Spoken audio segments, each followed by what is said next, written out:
Good afternoon and bienvenue. I am Stephen Sadman, Director of the Canadian Defense and Security Network and the Patterson Chair in International Affairs at Carleton University, at our Norman Patterson School of International Affairs. Welcome to our third annual Capstone Seminar. The Capstone Seminar brings together some of the best presentations from across our partners' events from the previous year. This year, we're back in person. We're very happy to be so. Although it's still a bit of a hybrid event, most of our audience will be online, and one of our speakers will also be online.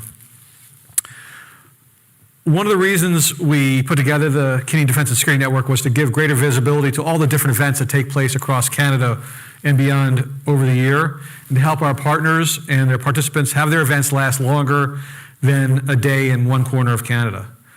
As director of the CDSN, it gives me great pride to see this event continue despite the challenging circumstances. The CDSN team has been terrific over the past 2 years in adjusting on the fly to the various vagaries that COVID has imposed upon us. The co-directors across Canada have helped lead the research teams, and we continue to have productive research agendas, and the network has continued to engage in a variety of activities. Melissa Jennings, our Director of Communications, has promoted this event, and we'll be posting the videos and the slides on the CDSN website. Kaha Haji Muhammad, our project coordinator, has worked with the AV people to deliver this conference and to set up this room and do all the stuff that's required to make this work. Our team of our research assistants have helped us set this up. They're outside right now helping our guests be checked in. And of course, I'm most grateful to our Capstone laureates. Our first set is next to me, and our second set for the second session this afternoon are in the audience, with the exception of one person who's online. I'm so very glad we could do this together in person. And yes, the drinks are on me tonight. We are most grateful to the SSHRC Partnership Program for funding our staff, and to Carleton for funding our graduate students. Our presenters today come from a variety of CDSN partners and networks funded by D&D, including Project Plowshares, the Canadian International Council, the North American and Arctic Defense Security Network, our personnel theme of the CDSN, and the Center for Defense and Security Studies, as well as our own CDSN postdoc. You should be able to post questions to us via the Zoom feature. If not, you can send your questions to info@cdsn-rcs.com. I cannot live tweet this event because I'm here and on the front row, so if you want to do so, you can do so using the hashtag Capstone 2022. And you can follow us at CDSN RCDS on Twitter for all of the usual news and updates. Before concluding this introduction, I would like to ask our audience to keep an eye on the upcoming events over the next few weeks by following our webpage at www.cdsn-rcds.com, as we have a number of initiatives we're rolling out. We have the next set of book workshops. We have our undergraduate excellence scholarships. Our 2 undergraduate excellence scholars for this year are in our audience. We're preparing their events that they are running next month. We're gonna have a hackathon and a conference. So keep an eye on that, because both of those will have teleconferenced or online components. Plus, we'll have our Summer Institute and other initiatives that we'll be announcing there. Finally, we'd like to acknowledge that our capstone is here at Carleton, which is located on unceded Algonquin territory, which is home to the Anishinaabe Nation. The system should be providing translation. If you have any technical issues, please reach out to Kaha at info@cdsn-rcds.com. It is with my great pleasure to start our first panel. We have 3 panelists today. I'll introduce them and their topics right now, and then we'll start. Our first speaker is Danielle Cherpeko from the University of Manitoba. She was nominated by the Canadian International Council, and her topic is Canada's use of autonomous sanctions, opportunities for improved coherence and alignment with allies. Our second speaker will be Zahra Bahrami, from the University of Regina. She was nominated by Project Plowshares, and her topic is Afghanistan, Crisis is the New Normal. Our last speaker for the first session is Devan Prithipal from the University of Alberta, nominated by the Center for Defense and Security Studies. And the title of his talk is The Securitization of Climate Change, the Role of Discourse in Framing in addressing the climate emergency. After all three speakers speak, I will moderate the Q&A from the questions that come from the audience here in person. We have 2 microphones set up for you, and from the internet. So Danielle, it's my pleasure to introduce you. Please go ahead. Great. Thank you. Just taking this off to see my presentation. Thanks so much. It's great to be here. So today I'll be discussing Canada's use of autonomous sanctions, opportunities for improved coherence and alignment with allies. So just to provide an overview of what I'll talk about today. So first I'll provide an overview of Canada's autonomous sanctions legislation and just how it's been used in recent years. And when I say recent, I mean 2017 to 2021. Then I'll go into some key themes, key challenges, and I'll end by discussing some policy recommendations. So first of all, why is this important? So the use of sanctions by Canada and its allies has significantly increased over the last 30 years. And of course, sanctions have now become incredibly important in the current context of Russia's attack on Ukraine. So in this current context, but even before this situation began to unfold, it was really expected that the demand for the use of autonomous sanctions would only continue to increase, since we're in sort of a changing world order that pits more globally minded states like Canada against more nationally minded states. Additionally, Russia and China, as P5 members of the UN Security Council, have a veto power, of course, and so no UN measures or UN sanctions can be used to address their behavior.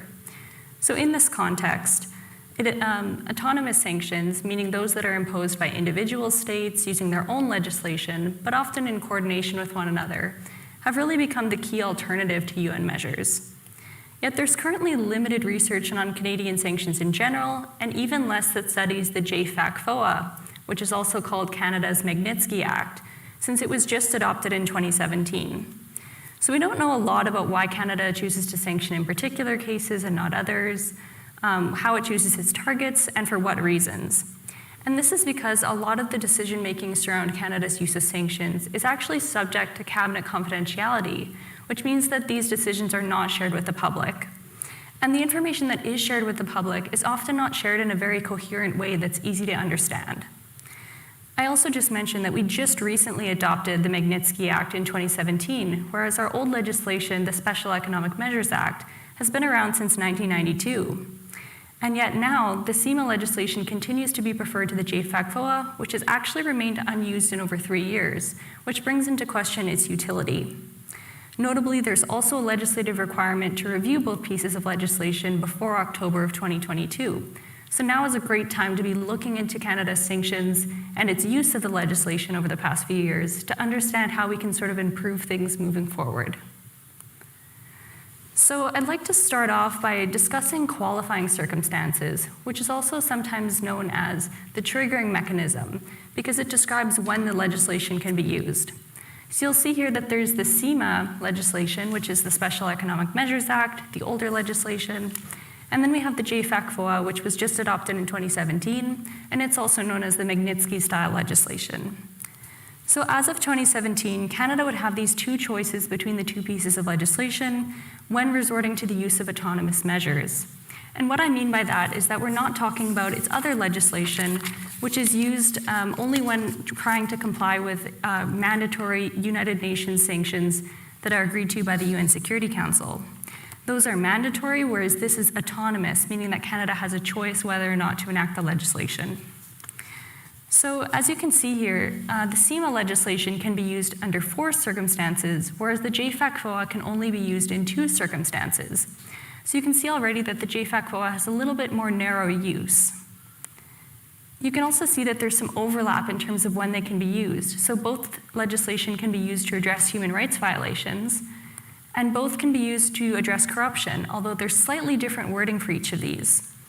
So we know that the JFAC-FOA has remained unused in over 3 years, and in fact, the CEMA has had 5 times as many individuals listed for human rights violations under it than the JFAC-FOA since the JFAC-FOA was adopted. So this is essentially to say the CEMA continues to be preferred over the JFAC-FOA, but we don't really know a lot about why, because this decision-making is, again, subject to cabinet confidentiality. However, in my research and in examining the legislation, I determined that there are 3 factors which determine when Canada chooses the CIMA over the JFAC-FOA, and what kind of goes into that decision making. So the first factor is about the qualifying circumstances and the type of incident that we're trying to address. So in the case where Canada wants to respond to more widespread or systematic human rights violations that are more broadly connected to broad circumstances in a state, Canada will use the CIMA legislation because it's designed, as you can see there, to respond to gross and systematic human rights violations. On the other hand, the JFAC-FOA is used only in response to isolated incidences. So you can see that there's a key difference here between the legislation. And to provide an example, the JFAC-FOA, or the Magnitsky-style legislation, was actually developed in general in response to the killing of Sergei Magnitsky, who was a whistleblower who eventually died in a Russian prison as a result of speaking out. And additionally, the JFAC-FOA was also used in response to the extrajudicial killing of Saudi journalist Jamal Khashoggi in 2017 and 2018. So this legislation is sort of designed to respond to isolated incidents like murder, because murder is not systematic. Whereas the CIMA legislation is used to respond to things like the treatment of the Uyghurs and the Rohingya. So when Canada chooses to sanction China and Myanmar, they're choosing to use the legislation that actually connects the individual perpetrators to the broader circumstances happening in the state at the time. Whereas the JFAC-FOA is used only in response to more isolated incidences. So the next sort of factor, the second factor that goes into determining when to use the CIMA over the JFAC-FOA, we can talk about sort of the targets. So under the CIMA legislation, you can target states, entities, and individuals. And entities here refer to businesses. Whereas under the JFAC-FOA, you can only target individuals, but you can't target states or entities. So for example, when Canada wanted to sanction China, it might have been politically better to actually use the JFAC-FOA legislation because there you're not making a connection to the state. And Canada has this sort of tendency to not want to call out China directly because of the potential political backlash and other retaliation. So it might have actually made sense in that case to use the JFAC-FOA legislation to prevent them from facing any sort of retaliation. Because if you're just targeting individuals but not saying you're targeting China, you don't have to worry about that. But Canada actually ended up using the CIMA because they had to target entities because there were entities involved in facilitating human rights violations. And so because you can't target entities under the JFAC-FOA, the CIMA legislation had to be used. The next factor, the third factor that goes into this decision-making is about the restrictions or the measures that can be applied. So for example, there you can see that under the CIMA legislation, you can obviously apply more extensive measures because you're targeting states in some cases. So things like arms embargoes or trade embargoes, things like that can only be done when you're targeting a state. Whereas under the JFAC-FOA, because you're only targeting individuals, you can only do things like asset freezes and travel bans. So you can see that again, if Canada is thinking, well, the situation is okay right now, but it might sort of get more serious in the future, we may want to expand the measures that we're imposing. Then they might choose to use the CIMA legislation because it allows for that greater flexibility over time. So now I wanted to talk about the themes in Canada's use of sanctions. We've already talked about the two pieces of legislation. We've talked about how there are some limitations to the JFAC-FOA, and there's also some good things about it, like for example that you can prevent that political retaliation, whereas the CIMA is used to respond to more widespread and systematic things. So that's sort of the first theme that I talked about. There is this continued preference to use the CIMA over the JFAC-FOA, but there might be circumstances in which the JFAC-FOA is actually very useful. The second theme that I wanted to talk about is the most common triggers. And when I talk about triggers, I mean the circumstances in which the legislation is used. So Canada actually most often applies sanctions to address the gross and systematic human rights violations and what it considers to be breaches of international peace and security. And Canada doesn't often sanction to address corruption. And this can sort of be explained by the next 3 points, which is that Canada's most commonly cited objective of sanctions is actually to signal with or to align with allies on its use of sanctions. And Canada never sanctions on its own, meaning unilaterally, but rather typically follows the leads of its allies, with its closest allies being the US, the EU, or the UK.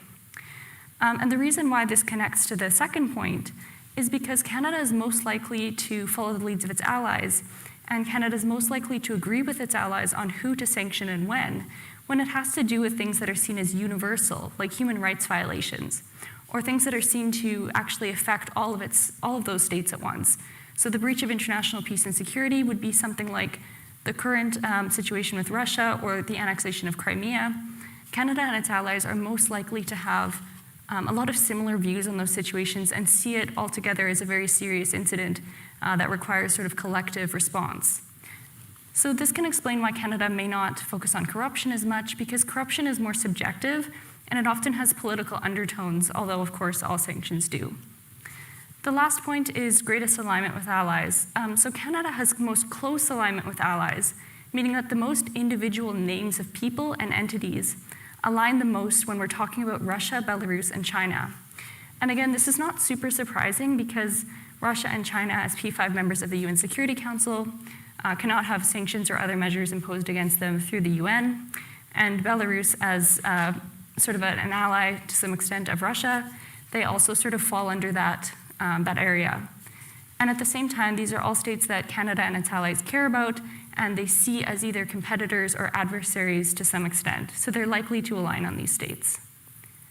The next thing I wanted to talk about is the key challenges that Canada's use of sanctions face. So the first thing is just that because Canada sees alignment with and signaling to allies, and as an objective, it actually ends up seeing it as an end in itself. So whereas usually alignment with allies would be seen as sort of, secondary, because Canada would want to be first paying attention to how do we change behavior of the targets that we're targeting. In this case, Canada sees alignment with allies as sort of the most important objective, which may mean that that other part of it is sort of secondary. And this may explain why Canada doesn't have a really active or proactive delisting process where they're actively reviewing the individuals on their lists. And it may also explain why Canada doesn't pay a lot of attention to the coherence of their sanctions. And instead, they're sort of following along with their allies because, the main point of their sanctioning is to align with their allies to begin with. I also wanted to talk about some of the limits to the legislation and some of these other challenges leading to other challenges. So as I mentioned, there's the limits to the legislation, like, for example, the fact that the JFACFOA can't list entities, whereas Canada's allies, who also adopted similar legislation, do allow for targeting entities under that style of legislation. So this is a challenge. If Canada wants to keep pace with its allies, it's going to have a really hard time, switching between the legislation, paying attention to these really narrow details, and ultimately it's difficult to be flexible when you have those limitations. There's also really low-risk penalties right now under the legislation. Canada only charges $25,000 if somebody is indicted, whereas in the US, somebody who contravenes sanctions might have to pay up to $1.5 million. So this is really a low risk for people who are heavily involved in financial crime. They're going to see $25,000 as, not really a huge risk for them, and they might be willing to, try to do something anyway because they're not really worried about the consequences. Whereas if you raise the penalties up higher, they might be a little bit more hesitant to take that risk and contravene the sanctions. There's also challenges with consistency in information, transparency, as I've talked about, and ultimately a lack of public outreach. So for example, right now, there's no legal guides published about how to properly interpret the legislation. So if you're a member of the public, or if you're a private business, and you want to comply with Canada's legislation, but you have some questions or you're just not really sure how to interpret the legislation, right now, there's no opportunity to ask the government of Canada for that legal advice. You would actually have to hire your own lawyer, and they also might not really be sure how to interpret the legislation properly. So that ultimately leads to a couple of other challenges, which I've listed there, which is difficulty aligning, coordinating, and keeping pace with allies. There's also challenges with due process for the targets of the sanctions. So right now, people are not informed when they're being targeted under the legislation, which ultimately undermines the delisting mechanism of the legislation, because if you don't know that you're being targeted and you don't know what you're being targeted for, how are you supposed to change your behavior and incentivize delisting? So this is ultimately a challenge with just the sharing of information and being transparent about who you're listing, when you're listing them, what you're listing them for. And ultimately, this leads to compliance and enforcement issues. There's an undue burden on the public to try to figure out how to interpret the legislation properly when they don't actually have a legal guide and they don't have someone they can ask questions to. And there's also differences in the Canadian administration of sanctions versus its allies. So there's no detailed frequently asked questions on the Canadian sanctions website. There's no legal history to really rely on for past interpretations of the legislation. We don't provide detailed information on listed individuals, such as aliases or their country of origin or their birth date consistently. And this information would help us when coordinating with our allies to be able to know that we have the same individuals listed. As I mentioned, there's also no disclosure policy, so letting people know when they're being targeted. And the last thing is that there's no regular review mechanism or expiration periods for sanctions. The only one that is in place is that 5-year period review after the legislation was first adopted. So that's happening this year, but hopefully that actually leads to some of these recommendations being taken into consideration. So this is a list of 7 policy recommendations that could really help to improve how we sanction and just how we present information to the public. So the first thing would be enabling the Government of Canada to list entities under the JFAC FOA. So this would help us to be a little bit more flexible and be able to keep pace with our allies. The second point is to legislate frequent reviews of lists, including expirations on regulations. So this would be helpful because right now we have some people on our lists who are deceased, we have people who may have changed their behavior, and our allies have delisted them, but we're not really taking that step to do that because we're clearly not actively watching these lists and actually monitoring the behavior of the people on these lists. And that's a problem because it makes us look like we're lagging behind our allies, and then they're less likely to want to cooperate with us. It would also be useful to inform targets when they're sanctioned and to list the triggering mechanism that applies. As I mentioned, this would help to bolster the delisting mechanism that we have in place, which would incentivize people to change their behavior so that they can then be delisted. It would also be great to raise the penalties and costs of contravening sanctions, but this would have to happen in conjunction with the next point, which is to engage in more public outreach and to provide possibly a legal guide or at least allow an opportunity for members of the public to ask questions about how to interpret the legislation. And this is because if we raise the penalties or costs, but we don't provide that legal interpretation, we would actually likely be hurting small businesses and people who are wanting to comply and really wanting to be in line with the legislation, but who might not have that legal assistance to be able to understand the legislation better. The next point is that we should be providing more identifying information about the targets. We want to be in line with our allies. We want to share the most information possible so that cooperation is easier.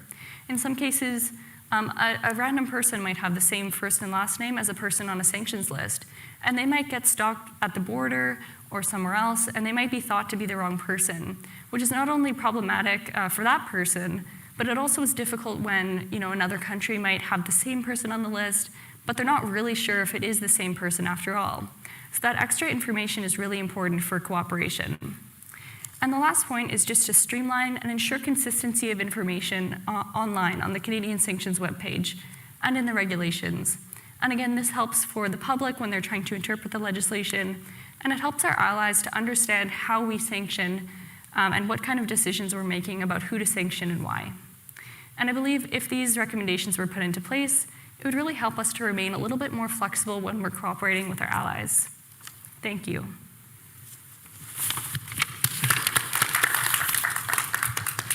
Thank you very much, Danielle, for kicking us off.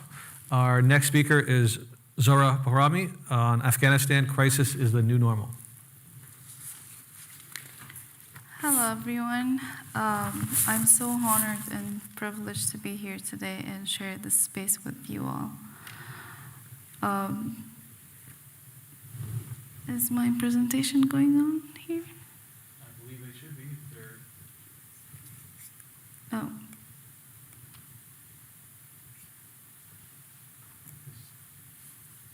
Taking a second to get our next presentation set up. Okay.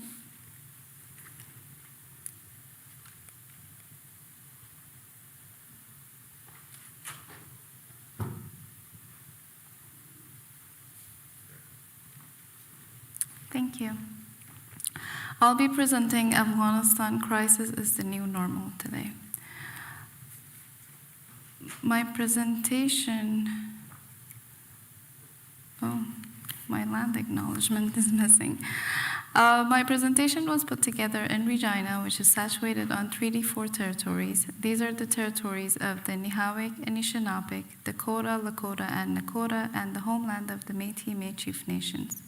And we're currently situated on the traditional and unceded territory of the Algonquin Nation. I'm going to start today's presentation with this picture because I love this picture. It's so peaceful and calm. It's actually a picture of Afghanistan from 1970s, before it all started. When we Afghans, especially the older generations, are asked about peace, this is something we have in mind. A place surrounded by trees and filled with prosperity. The 40-plus years of war did not only kill thousands of women, men, children, and animals in our country, it also destroyed our homes, our trees, and our schools. It killed our trees, our forests, and our agriculture. So 20 years ago, when the Taliban were defeated by the United States, we were given the hope of dreaming of having an Afghanistan like this again. A place surrounded by trees with no blood on the street. Unfortunately, 20 years later and countless lives lost, this did not only stay a dream, a hope, but things turned out much, much worse than any of us could ever expect. The loss of this hope has led to several life-threatening situations for Afghans. I'll be discussing the most prominent ones, including the refugee crisis, extreme poverty, collapse of the education system, and women's rights.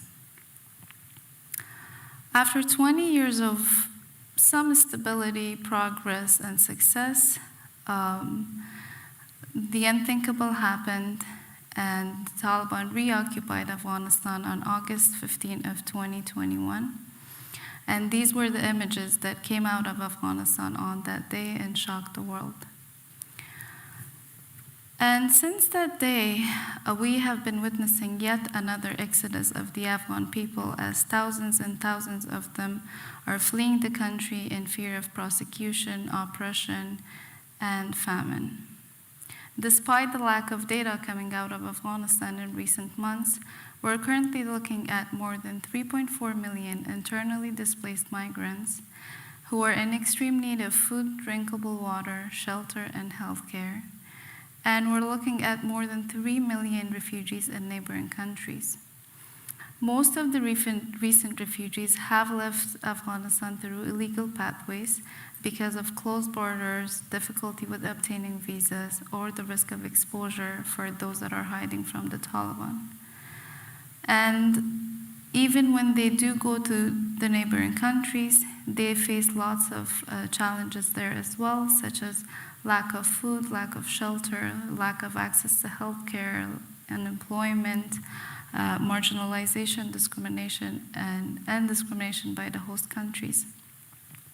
So an important thing to remember here is that most of these refugees know that once they do get out of Afghanistan, they are going to be facing all of these challenges. And yet they do it anyway. Not because it's a choice, but because it's the chaos that has erupted in Afghanistan, which is pushing everyone out. And one of the most dangerous one is poverty. Unfortunately, poverty has become fatal in Afghanistan at this point. We always had poverty. It's not a new problem, but the rapid rise of poverty becoming a deadly threat within a year is absolutely heartbreaking. According to the UN, 28 million Afghans are, which is 72% of the population, are facing poverty. And this is estimated to reach 97 to 98% by mid-2022. More than 8 million Afghans are facing famine. 1 in 2 children under the age of 5 are malnourished. More than 1 million children are in acute malnutrition. 41% of children under the age of 5 are stunting. and 13,000 children have died of malnutrition since January. That's 170 kids per day. Things on the ground are just as horrific. Some of the ripple effects caused by poverty include extreme increase in child marriages, increase in suicide rates, especially of men, because they burden the responsibility of providing for their families, and increase in people, like entire families, dying of hunger. And some of the distressing practices to combat poverty that are becoming normal are people feeling so desperate that they sell one of their kids to sustain the rest of their family, or to save that child from dying, or people resorting to sell one of their body organs, especially kidneys, because they have two of them, to get some money to feed their families. Now, taking all of this into consideration, the Biden administration recently announced that they're going to split the $7 billion frozen Afghan assets between humanitarian aid for Afghanistan and the victims of 9/11. Knowing that Afghans are going through the worst humanitarian crisis in recent history, and knowing that the $7 billion includes personal savings of the Afghan people from the past 20 years. This is an extremely unjust decision. The money should have been pumped into the crushing economy in Afghanistan to prevent things from getting worse. I'm actually shocked that the world, including Canada, is allowing for this to happen, and everyone seems to forget that decisions like these, decisions like these will only affect the average Afghan. It's not going to affect the Taliban or the politician or the warlords or anyone else. The next topic of today is collapse of the education system. Since the takeover of the Taliban 8 months ago, the education system completely collapsed in Afghanistan. While things are different for boys and girls, while boys are allowed to go to school or a university, they're allowed to go on all levels. They are.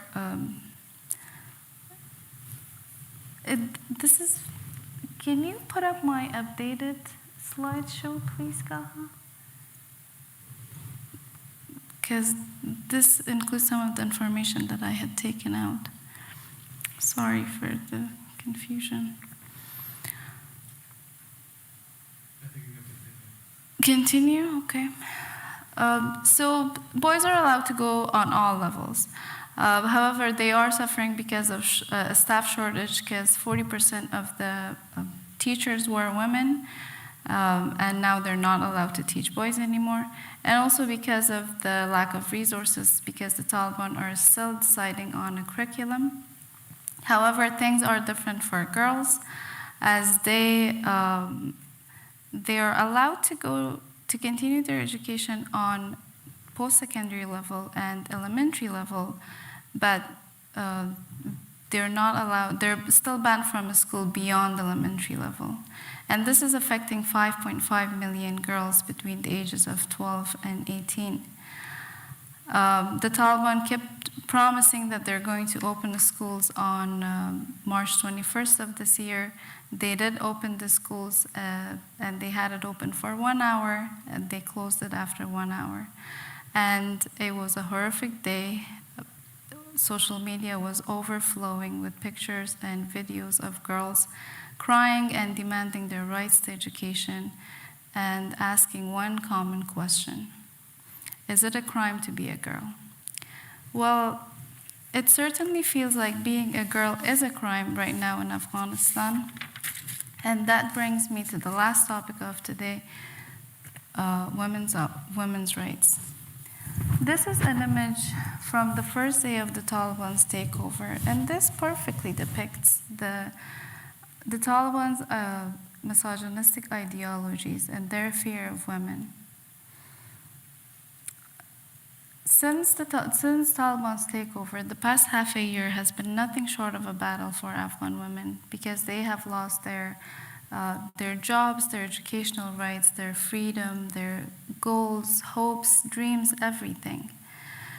And patriarchy is one of the most prominent features of the Taliban. They're extremely misogynistic and extremely terrified of women's growth. Most of the rulings that they have made since the past 8 months have been related women and pushing women outside of public space. But especially in the beginning, women did resist all of these systems of patriarchy, and they faced different kinds of dominations, including murder, kidnapping, detaining, and public shaming that has led to silencing them. And that's why Afghan women need our support now more than ever before, because the Taliban have not changed and they will never change. They are using multiple forms of propaganda and information censorship to get the world to believe that they have changed, but they haven't. In fact, they're more dangerous now than they were 20 years ago, because now they have access to social media. Through our research in SIDAC, we found out that prior to the takeover of Afghanistan, we found 126,000 Taliban-affiliated Twitter accounts that put out 2 million tweets just before, in the 4 months before the takeover of Afghanistan. And this proves that having this platform drastically increases Taliban's chances of transferring their ideologies to the next generations. And sitting here today, I want everyone that's listening to this presentation to know that we Afghans need the world's attention right now. And please do not abandon the Afghan people. And also, when making decisions and policies, consider the repercussions of those decisions for the average Afghan. Thank you.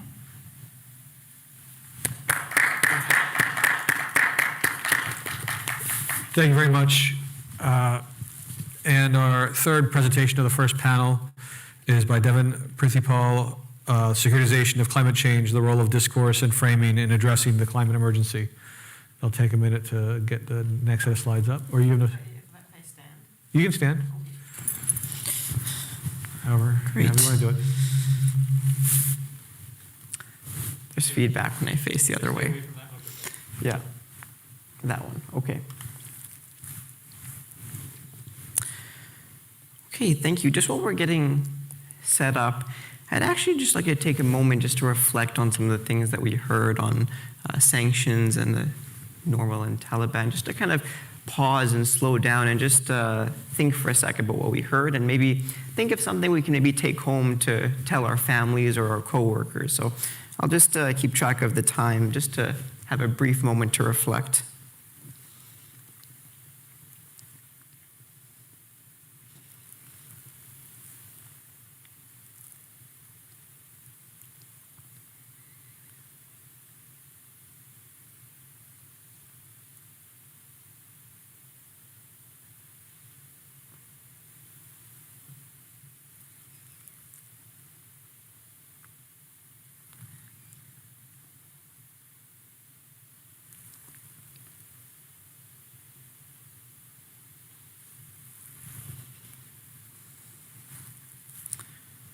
Okay, thank you.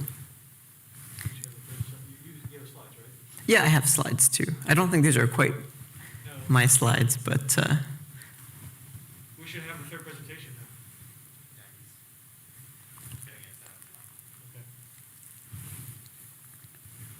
I really enjoyed the last piece on the Taliban's use of, was it Twitter? Yeah. Yeah, that's really interesting, you know, the use of social media, kind of a juxtaposition of a traditional idea and contemporary. Oh, that's interesting. Great, great. So my presentation is on the securitization of climate change, the role of discourse and framing in addressing the climate emergency.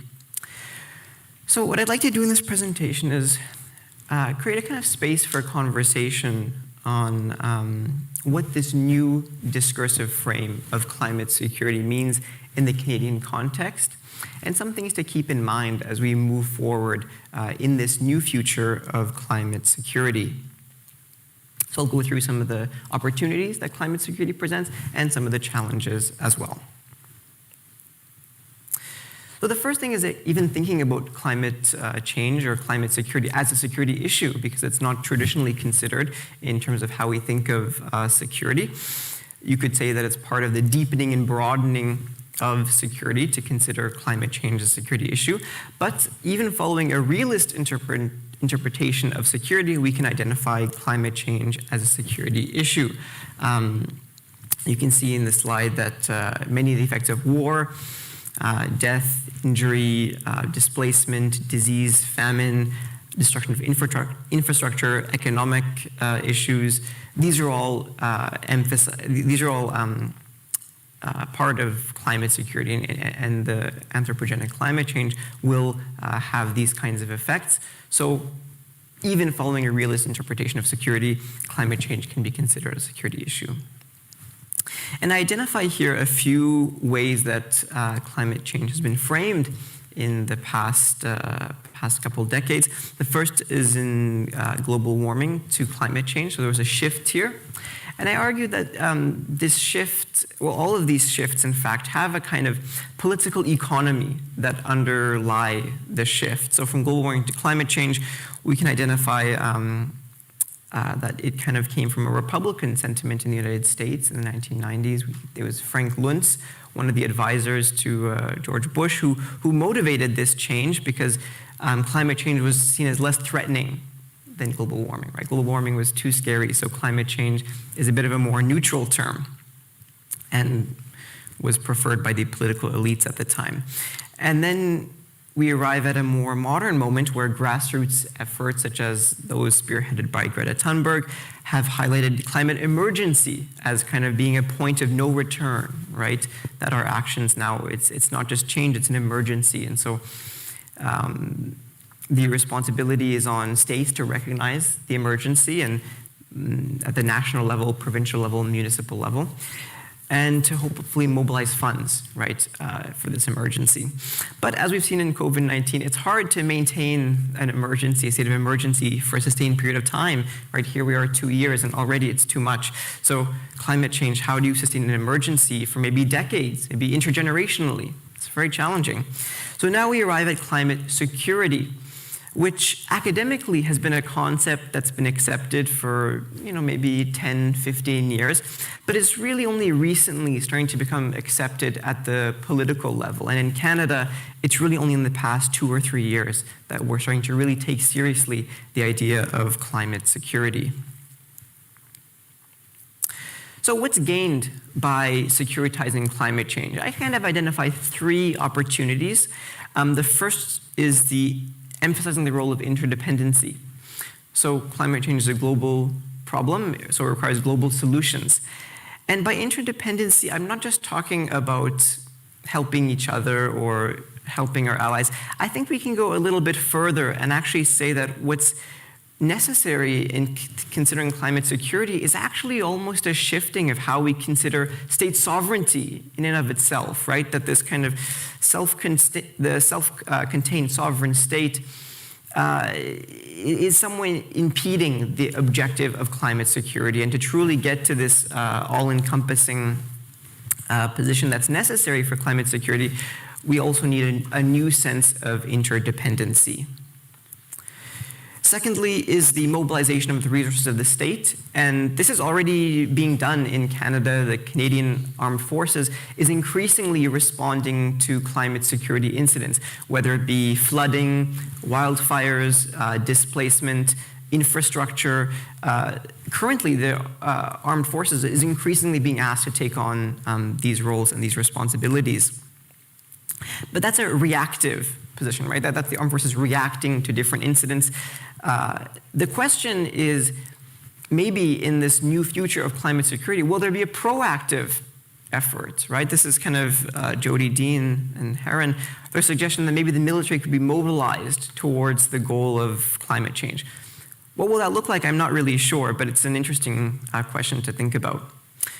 Also important to mention is in 2021, our Prime Minister Justin Trudeau announced that Canada would be hosting the NATO Centre of Excellence on Climate and Security. So this is really a big step in not just Canada, but NATO taking seriously the idea of climate security at the, again, elite level. And lastly is private-public individual partnerships. Often it's private-public partnerships like P3. I add the individual aspect, and this is kind of as a result of my experience looking at COVID-19 and researching COVID-19 is what I've seen is that the states that have, or the government responses that in their time have been able to handle COVID-19 well, were mostly those that had this kind of coordination between governments, corporations, and individuals, really all three. And we can think that climate change as well requires these three levels of cooperation, right? There are individual things that everybody can do to help with climate change. And if done at a large scale, then this can be impactful, but it really needs corporations to also help and governments as well. So it really needs all three of those levels to be effective. So what are the challenges of considering climate change a security issue? First of all is that discourses of urgency and crisis historically discriminate against marginalized communities, right? This is often the case, and we have a nice exposition of this by White, who details the dispossession of indigenous communities in North America throughout the 20th century. And often this was made in the context of urgency and crisis. And part of this is because of how the Western notion of urgency and crisis is rooted in a kind of presentism, right? A focus on the present. Whereas some indigenous communities' conception of time is different. It's cyclical, right? So the actions of today aren't just, happenstance. It's the result of past actions, perhaps of ancestors. There's less of an urgency to fix immediately what's happening now because it's more seen as a result of actions from the past in some cases.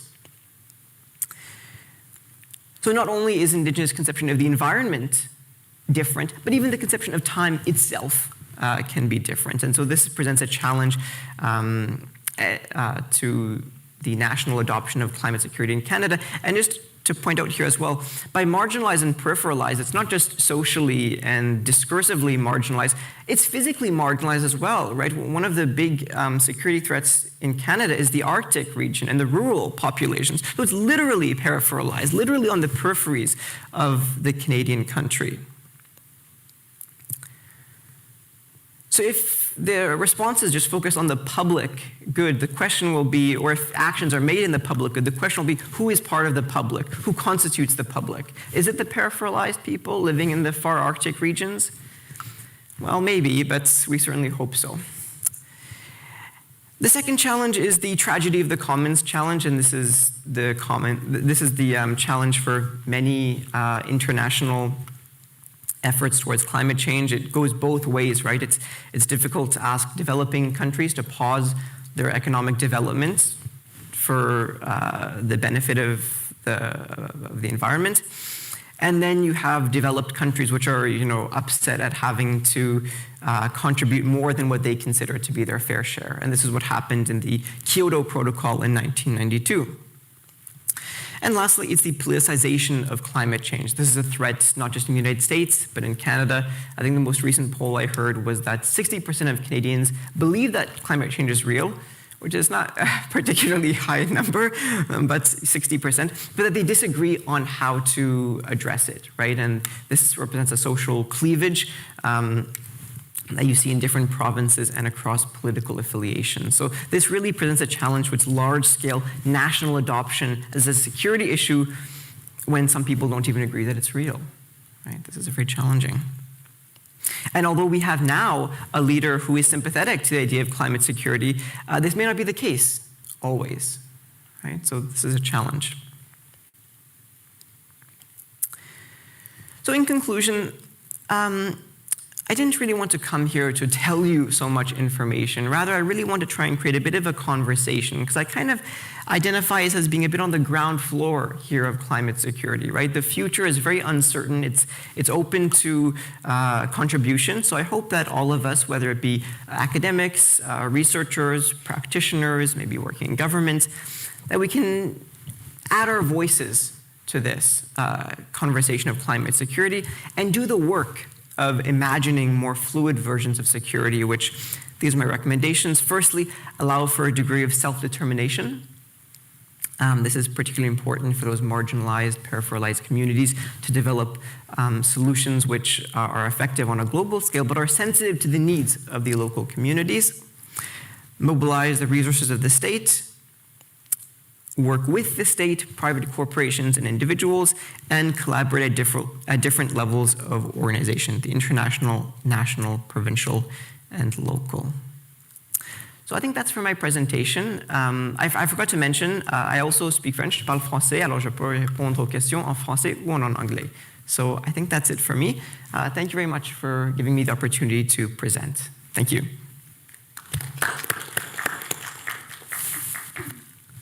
Thank you. We've received at least one question from the internet, so we'll start with that. And then if anybody in the room wants to ask questions, you can line up at the microphone. So the first question is, should Canada consider unilateral sanctions in the case where the allies are reluctant to engage in sanctions? So this one's first for Danielle.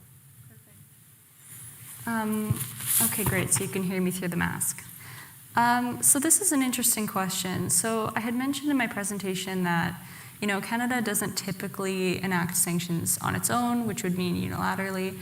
And this is mostly because of its concern about retaliatory measures. And Canada has sort of been on the receiving end of some retaliatory sanctions, in particular from Russia and China. Members of Parliament have been sort of sanctioned in retaliation for Canada's sanctions. And sometimes these are not very serious, but sometimes Canada is worried about it. Like, for example, even without applying sanctions, Canada actually just put out a tweet once criticizing what was happening in Saudi Arabia related to the extrajudicial killing of Jamal Khashoggi, the Saudi journalist, as I mentioned before. And this resulted in a really strong response from Saudi Arabia, primarily because a lot of Canada's allies didn't come out with that same message. And they weren't really all speaking at once with that message. So they actually requested that all international students sort of get out of Canada immediately. And that was a huge number because I believe that they were actually constituting a huge number of Canada's international student population in the year when this happened. And so Canada is really concerned about these sort of retaliatory measures. So in order to, I don't think Canada ever would be doing it. The question of should Canada be acting unilaterally, I don't think it would be maybe the best policy, just because, as I mentioned, Canada also has an issue with coherence. And so if they were to take sort of a more strategic approach to sanctioning, and it develops sort of a policy around that, and this is the countries that we're going to look at, or this is sort of the thing that we're going to sanction for, that might make sense, but I think they would still be concerned about those unilateral measures. Thank you. Thank you. And while we wait for the collection of other questions, I've got questions for all of you. But since you already had a chance to answer one question, I'll go on to Zora's, which is, we face a situation now where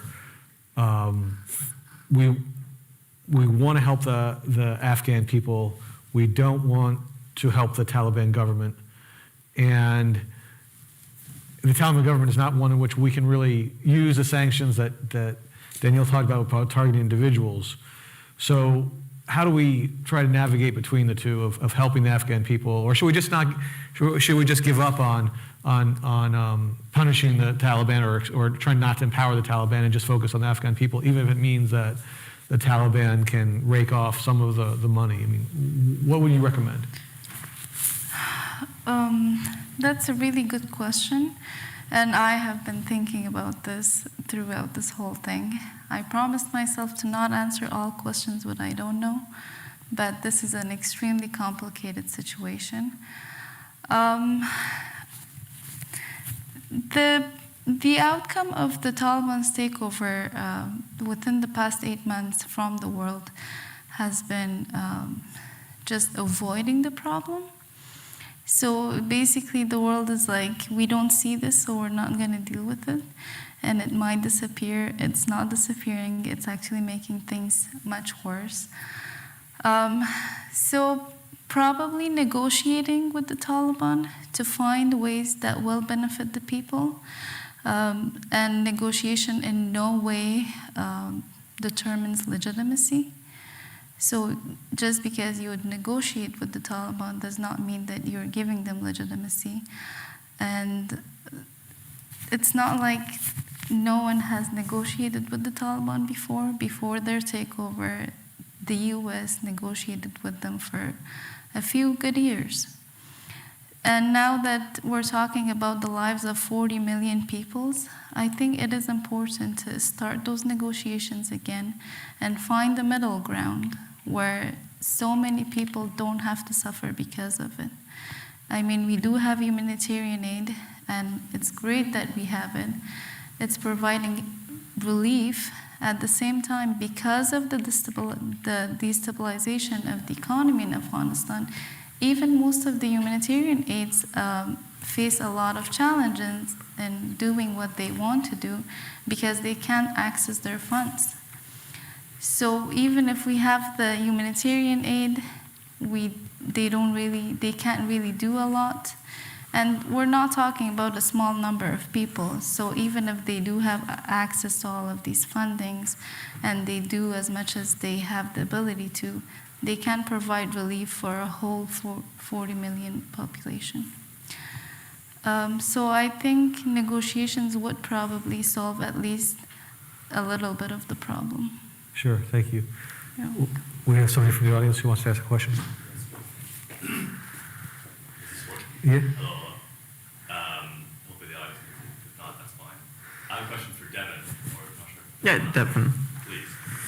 So you mentioned at some point the alternative conception of time, that you ascribe to some indigenous communities.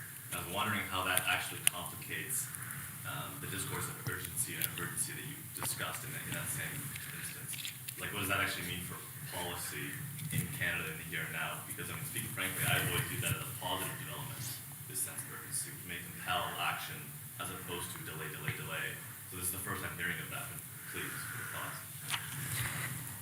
Yeah, this is a good question. The alternate conception of time, and I'm not an expert on Indigenous issues or Indigenous epistemologies. There are others at the University of Alberta, where I'm from, that are much better versed in it. In the context of this, though, I think it's a little bit how. Actually, I have a slide on it, but maybe it's too late for my slides. I have like extra slides that I sometimes put for questions, and it's, I think, in one of my extra slides, but maybe it's too much. So I think what it is that when you get into a discourse of urgency and crisis, I think the challenge and what you want to avoid is, maybe what Agamben calls the suspension of juridical order, right? When things become suspended, when the normal order of things become suspended, and you get kind of a judicial overreach, or you get extraordinary measures which get made in the name of urgency and crisis. And that historically, these extraordinary measures have dispossessed Indigenous communities. And, it's interesting. I think there's an emerging scholarship in Canada about how at the federal level, there's a kind of conflict between some conservation efforts and environmental conservation and Indigenous communities. Like the creation of national parks sometimes dispossesses Indigenous communities and interrupts traditional hunting or fishing practices. So I think the Indigenous conception of time, I think it just goes against that kind of urgency and crisis and doesn't view, it also is intimately connected to the Indigenous view of the environment, right? Not as a separate entity totally eliminated from the liberal subject, but more sometimes even as a part of the body, right? This is Isabel Altamirano Jimenez's idea of body land, right? Of the land as being very much an extension of the body. So I think they're kind of interconnected, the idea of indigenous ideas of the land and of time, and how this is fundamentally different than the Canadian than the state or than the Western conception of either of those two concepts. So I think it's just being aware of or being cautious not to make these kind of extraordinary, extrajudicial, or overreaching decisions in the name of urgency and crisis, but rather to very much keep in mind that kind of consulting process, which is sometimes seen as too slow or administrative burden, but is very important in cases like this. Again, we have a question from the internet. How do we combat the Taliban's use of social media? So, unfortunately, this wasn't studied very well. Our research at SciDec was one of the first of its kind that actually very closely went in and studied the Taliban's use of social media. And we are excited to see, once we publish our report, we're excited to see how, especially Twitter, because we really worked hard on Twitter, because that was one of the platforms mainly used by the Taliban.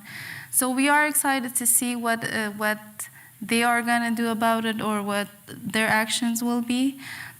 At the same time, creating dominant narratives or even counter narratives to fight the social media or to fight the ideologies put out by the Taliban. So basically, giving the Afghan people access to understand that these are ideologies, they're being brainwashed and all of that, and giving them a space to, which basically goes back to education. That's why education is so important, because if you don't get a proper education, you just know how to read and write and you can't really comprehend properly, this will be more effective, because people will just read and they could just write and they will just understand what they're being told, which is why we have to put a lot of focus on getting the next generations to get a good education so that they can comprehend for themselves and they understand that the things put out by the Taliban are not true or not fall for it. Thank you. You're welcome. We have another question from in here. Yes, hello. It's for Devon. I had a question because at first when you were talking about the framing of climate security and how the framing around climate has changed, I was actually really surprised because I thought climate change, the term, came around because it was more representative of what's going on, because I feel global warming is the planet is just getting hotter, right? Whereas climate change, it encompasses more some places are getting colder, there's floods, there's fires, that sort of thing. So why, because again, I thought it was more encompassing of the reality, but you said it was more to make it less threatening. So I guess why did the U.S. government or the governments think that this would be less threatening than global warming, and what were the specific circumstances around the changing of the framing in the 90s? Yeah, this is a good question. So there's been a lot of discursive changes around climate change, right? Because we have an event which is not a social construct, right? A real kind of natural event occurring, and then we have ways of talking about it, right? Which change over time. And you're right that there's a scientific aspect to climate change, and recognizing that it's not just warming, but it's kind of a bit more complicated than that. But I think I was referring to the popularization of the term, right? Which in the American context was this advisor to George Bush, Frank Luntz, who suggested this change.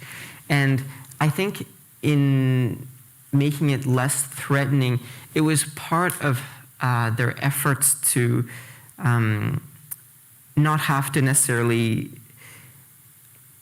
put so many restrictions on corporations and to almost shift the burden more to individuals. And in fact, this is, I think, even the idea of carbon footprint. I think this idea itself was popularized, I think, by BP. And this was their effort to, again, move the responsibility onto individuals that, oh, it's your carbon footprint, you need to do things, instead of having the corporations responsible for it.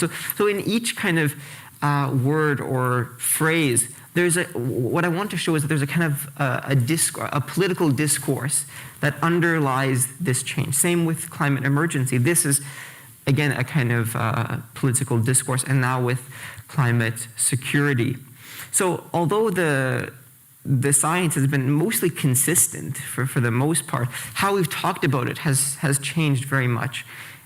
And I think it's just important, it's interesting to think of what this new way of talking about it, climate security, what are the opportunities that this presents? And I think that there are many, but there are also the important challenges. And you can think that the other frames like carbon footprint, well, this also has some opportunities and some challenges. Same with global warming, climate change, and climate emergency. Yeah, thank you. Danielle, you've been writing about sanctions for a while now, and now as you complete your project, you find more cooperation on sanctions than we might have expected against the Russians in the light of this attack last month, 2 months ago now. So looking now at what we're doing to what the international community is, or at least some segments of the international community are doing, how is the framework that you've been building and looking at make sense of what we're seeing, very, very recently? Yeah, that's a really good question. So when I was looking mostly at, Canadian sanctions legislation, and I think my research, it's interesting because I finished my thesis research right like 2 days before all of these things sort of started to happen. And looking back at it now, I think what I found about Canada's preference to use the Special Economic Measures Act, it actually makes sense. Like Canada continues to use the legislation that's a bit more flexible. So we saw that Canada used the CEMA legislation because it allows for a bit more creativity with the types of measures. So for example, something you would never be able to do under the Magnitsky-style legislation is to, prevent ships coming from Russia from docking in Canada. And that was something we've actually not really done before in general with our sanctions. And we're not even really sure how to enforce that. But it's kind of just showing that, again, the CEMA legislation is preferred, it makes more sense. And I think that, Canada cooperates with its allies most frequently as it relates to Russia, as I said, Belarus and China, at least in the last few years. And, the alignment with allies in relation to the annexation of Crimea was really similar. We imposed sort of the same measures.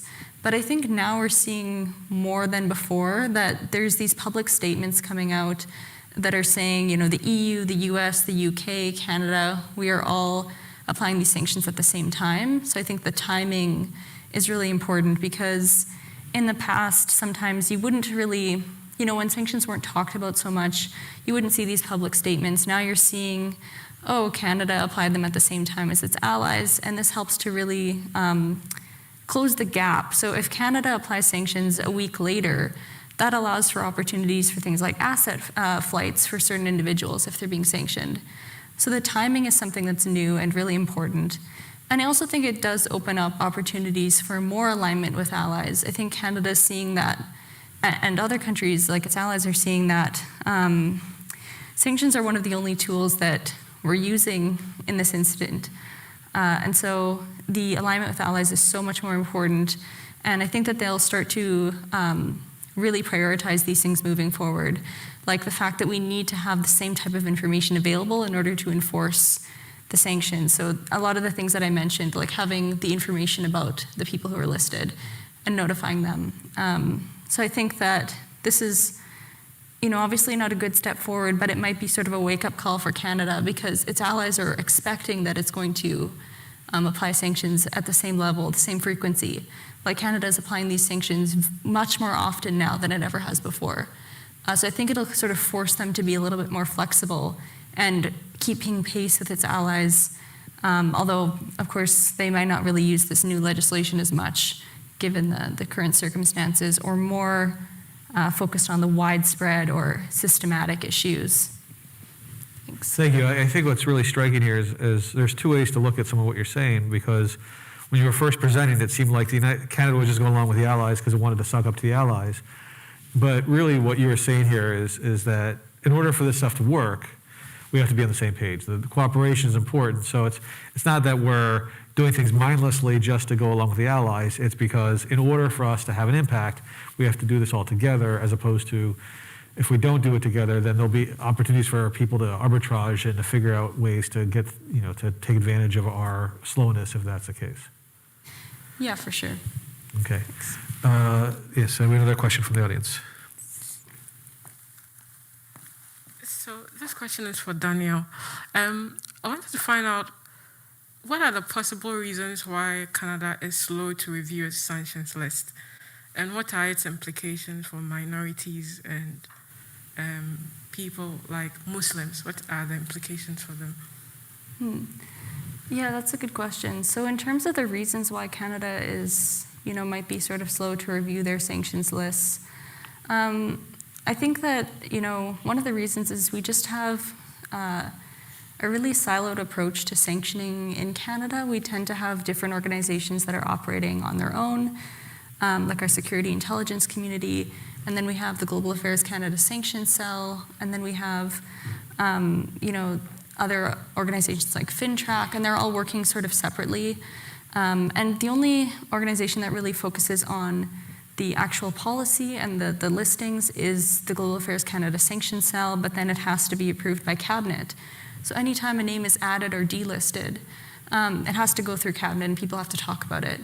So I think, part of it happens at the policy level. Within the sanctions cell, there would have to be more frequent reviews of the lists.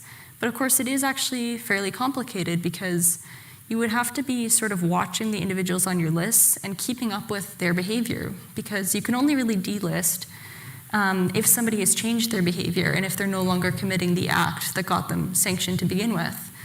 And so for them to do that, that would be a lot of work. But we know that in other countries, like for example in the US, because they're operating in more of a whole of government approach and they have a section that's dedicated to focusing on sanctions, they rely a lot more on their security intelligence information to make those decisions, whereas Canada is really disconnected in that sense, so they're not really doing that as often. And then at the same time, as I mentioned, it would have to go through Parliament, so it's a little bit of a longer process to do that delisting. In terms of the implications for people, Canada does have an option for things like mistaken identities. So for example, if you were a person in Canada who happens to have the same name as somebody on that list and you get mistaken for that person on a frequent basis when you're traveling, you're able to apply for a certificate to show that you're not the same person as was on the list. So there are things like that in place for people who might be sort of profiled or wrongly accused of certain things. But I think what you were getting at is more like for the people who are on those lists and for countries that are sanctioned over a long period of time, how does that affect them if Canada is not actively delisting?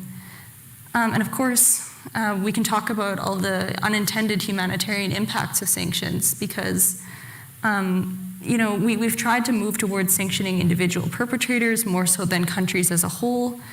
But there are still unintended consequences. For example, a person might be sanctioned because they are a perpetrator of a particular crime, but maybe their family members or their children are affected by the fact that their assets are frozen and they can't travel.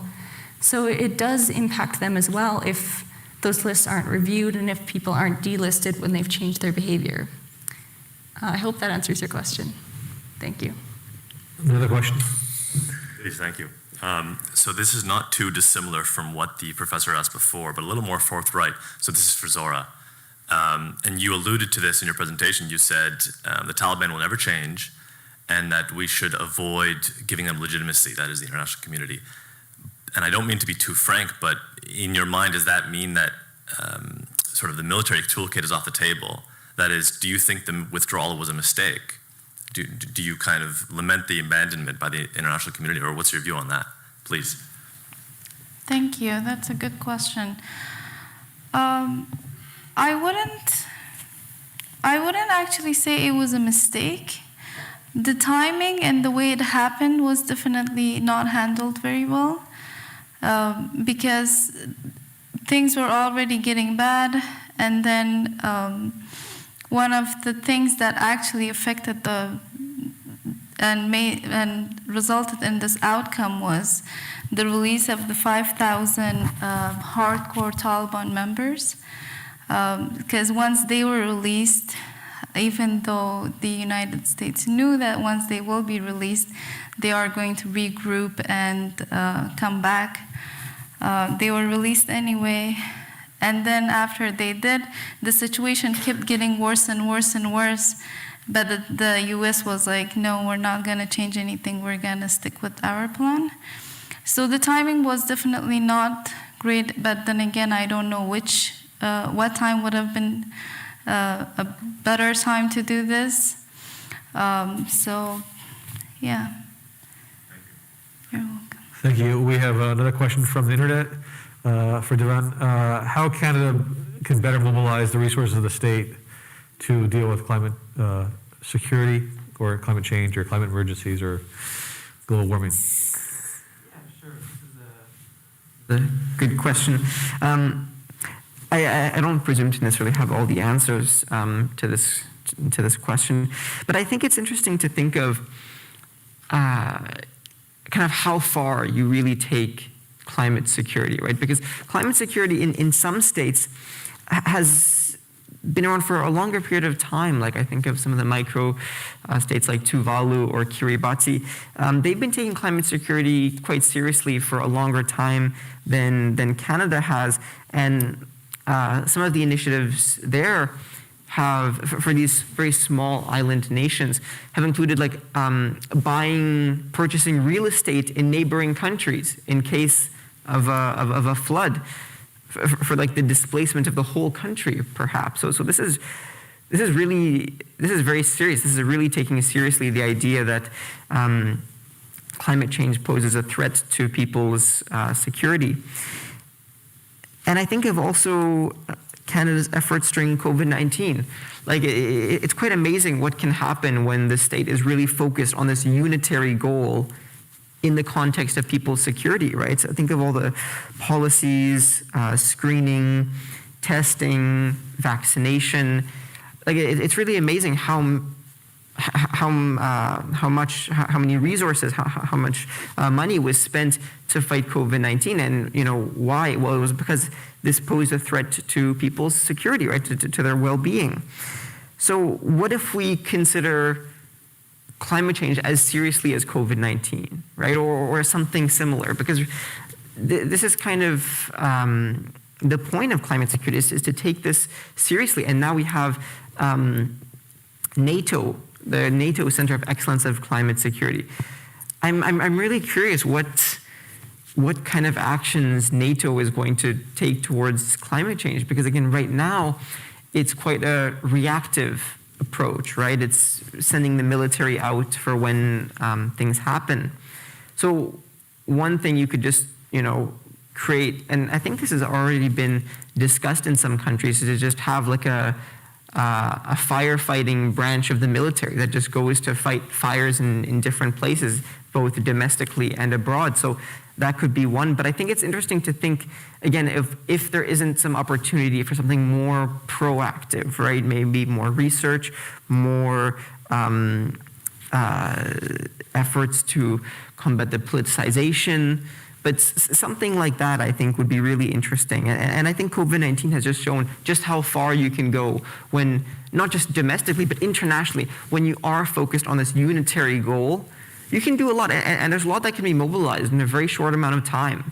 Again, this was in the discourse of urgency and crisis, which some people have argued is not necessarily a good thing. But it does show how, if you really take it seriously, that it's a threat to people's security, then I think that there's a lot that can be done in the Canadian context and internationally as well. Well, that's a really interesting answer for a couple of reasons. One is to sell the future of the CDSN one of our future research agendas is actually on the climate security center of excellence. We just got a grant that one of the 4 themes will be on exactly trying to figure out what this thing is going to do. And so I appreciate that. I guess one of the reactions I have to your comments is I'm not sure I'd look at the pandemic as a great example of how Canada is mobilized, because we've seen how federalism has really challenged the ability for the country as a whole to react to this. So, can you get tests these days? Well, not really. Depends which province you live in. We've seen in the pandemic a challenge between business interests and health security, right? We have to keep opening up too soon, closing too late, because we want to keep the economy going. And I think that's more a challenge for the climate situation, because in that we really have a conflict of interest between those firms or businesses that benefit by the old way that don't want to make the changes to to deal with the fact, pipeline politics, tar sands, all that stuff in Canada. And it's true in other countries as well, but it's more so here because we are an oil-producing country, right? And so that's a deep challenge, and it is complicated by provincial politics because it's located in one part of the country, not throughout.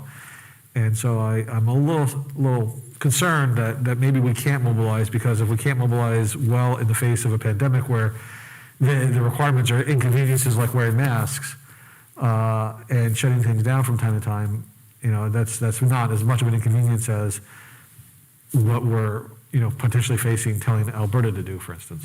So I'm curious as to how you react to that. Yeah, this is a good question, and I think I also have a slide on this.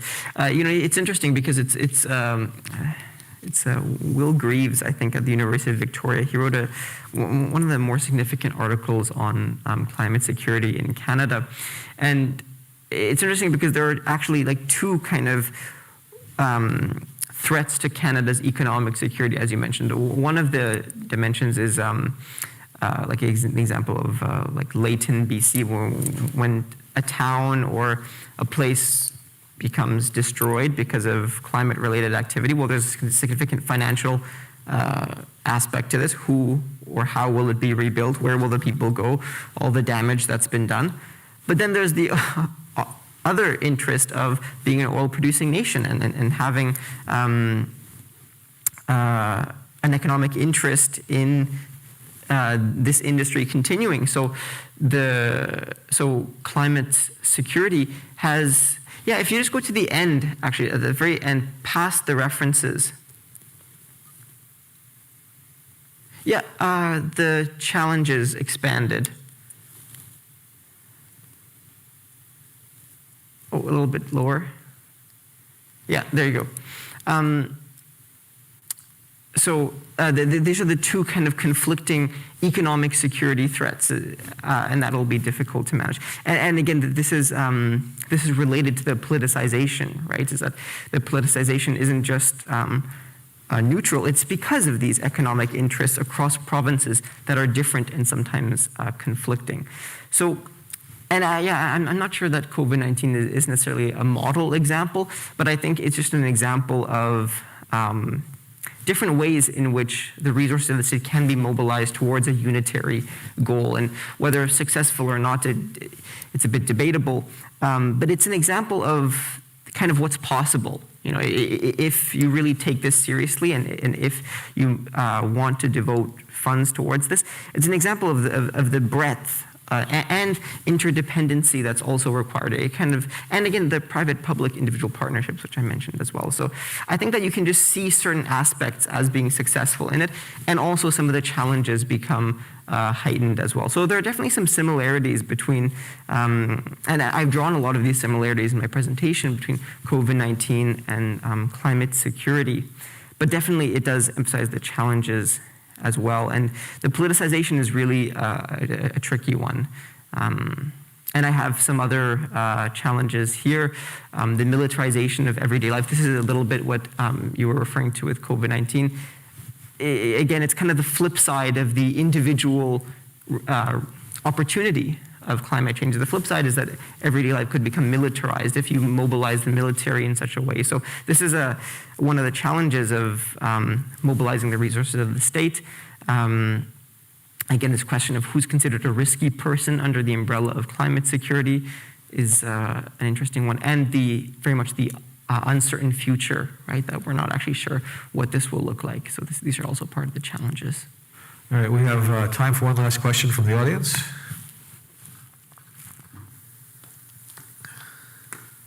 Hello, I have a question for Zora. So you mentioned that one of the challenges is like education to like prevent the ideology from the Taliban's ideology from reaching the next generation. But I was thinking of the fact that like the reason that, you know, March 21st was it, where the girls were able to go to school for 1 hour was so devastating was because these girls, these women had been used to be able to go to school, at least to a certain extent. They had that education. So how does the fact that like that was a thing, at least for a while, change how the current and future generations will, you know, think of ideology? Because there, you know, I guess was some change, like there was some progress, right? It wasn't like there was no education at all for like 20 years. So how does that influence the next generation? Thank you. It's definitely devastating, especially after March 21st. We're already seeing so many cases of these girls between the ages of 12 to 18 actually committing suicide. It has gone up really bad within like a few weeks. It hasn't even been a month because they still had that hope. And this is a generation that have started school at the proper age and they have kept going. And so we're already seeing the effects because they had a little bit of hope of, okay, we are going to go back on March 21st, because that's usually the first day of a school every year.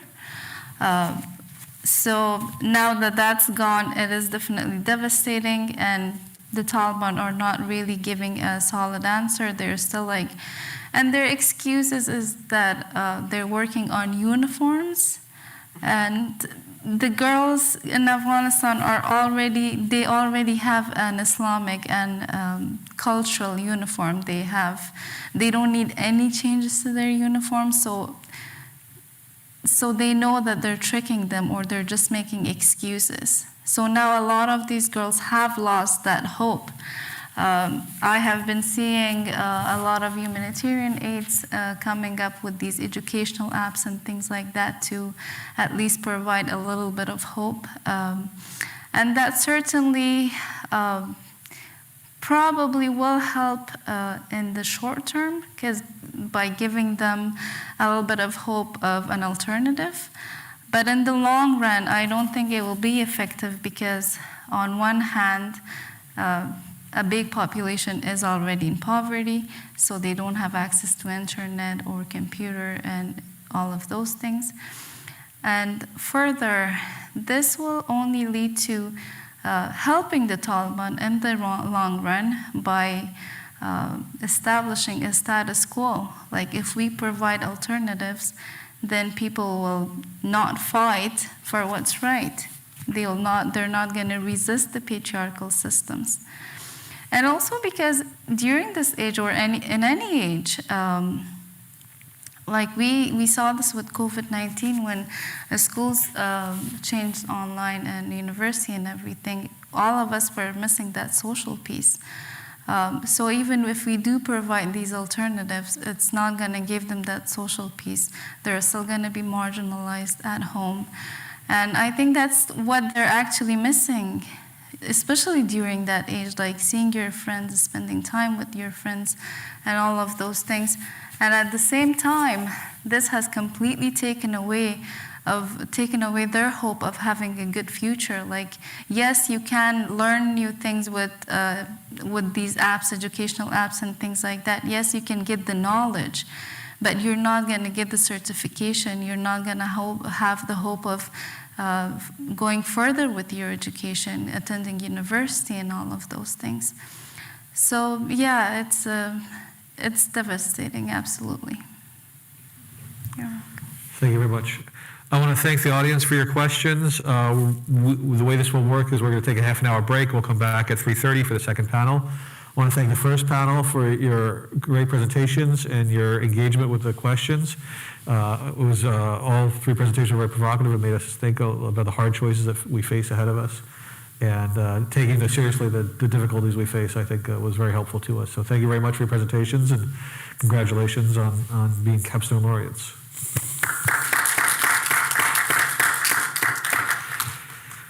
All right, now we're going to take some pictures. Over here, your plaques, so that way we can show that we actually have given you these things. So stand up, please.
Hi, Shannon. Just wondering if you're around. Just going to be testing audio and video for you. Yeah, I'm here. Okay.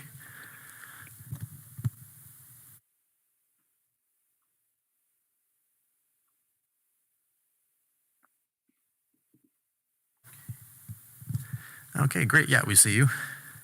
Hi. Hello. All right. And do you see your own slides? Probably not, eh? Oh, you do? I do. Yes, I do. Great. Okay. Yeah, everything looks good for us here. Great. So it looks like you're up first at 3:30. Okay. So yeah, so we still got about 18 minutes there. Perfect. Yeah, it looks good. I can see you're one of the Zoom boxes, and those will be my slides. So do you mind just clicking to the next one just to see if I see it change? Sure.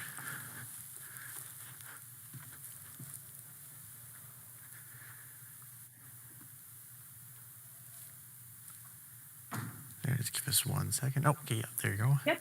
Perfect. Excellent. Thanks so much. Great, no problem. Okay, we'll see you in a bit. See you soon.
Shannon, can you turn on your video?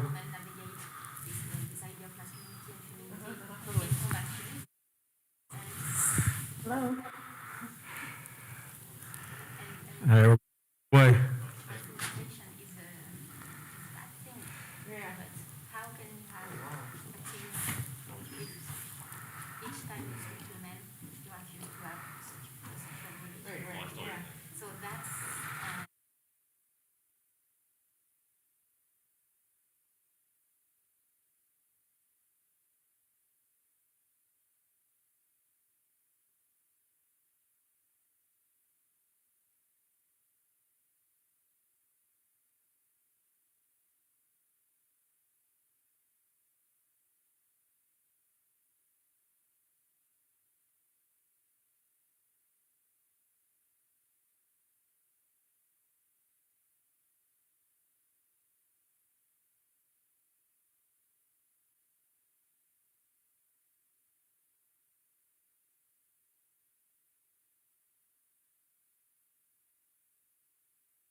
Okay.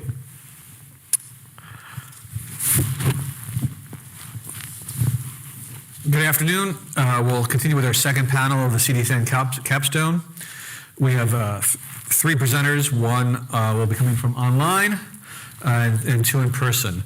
So Shannon Nash is from Trent University, and she'll be speaking on terrorism and the terrorized, how the terrorism label is informed and applied to a violent attack in Canada, and she was nominated by the North American and Arctic Defense and Security Network. Johanna Maas, who's on the end, is from Queen's University. That's where she's spending her postdoc. She is speaking on one of the boys, social identity and gender performances of military women in the Canadian Armed Forces ground combat occupations. And she has been the Canadian Defense and Security Network's postdoctoral scholar for this past year. And then our last speaker will be Carolyn Batka of Comenius University, Cultural Aspects Facilitated Hindering the U.S. Department of Defense's Integration of Private Military Contractors. And she presented her work originally with the CDSN personnel theme. So we'll start with Shannon, coming to us from Waterloo, I believe. That's right. Hello, everyone. And I'm sorry I'm not in Ottawa to join you today in person, but I'm grateful to be included among the esteemed 2022 Capstone laureates. And thank you to Steve and to all of the CDSN coordinators for having me today. I would like to acknowledge that the land I'm speaking from today in Kitchener, Waterloo, is the traditional home of the Haudenosaunee, Anishinaabe, and Neutral people, and I recognize and deeply appreciate their historic connection to this place. And I'll start with the next slide, please. The research I'm going to talk to you about today looks at the question, how is the terrorism label informed and applied to a violent attack in Canada? So the method to this research involved extensive document reviews, literature reviews, reviews of speeches and threat reporting, as well as interviews with academics, government, and security officials. Next slide.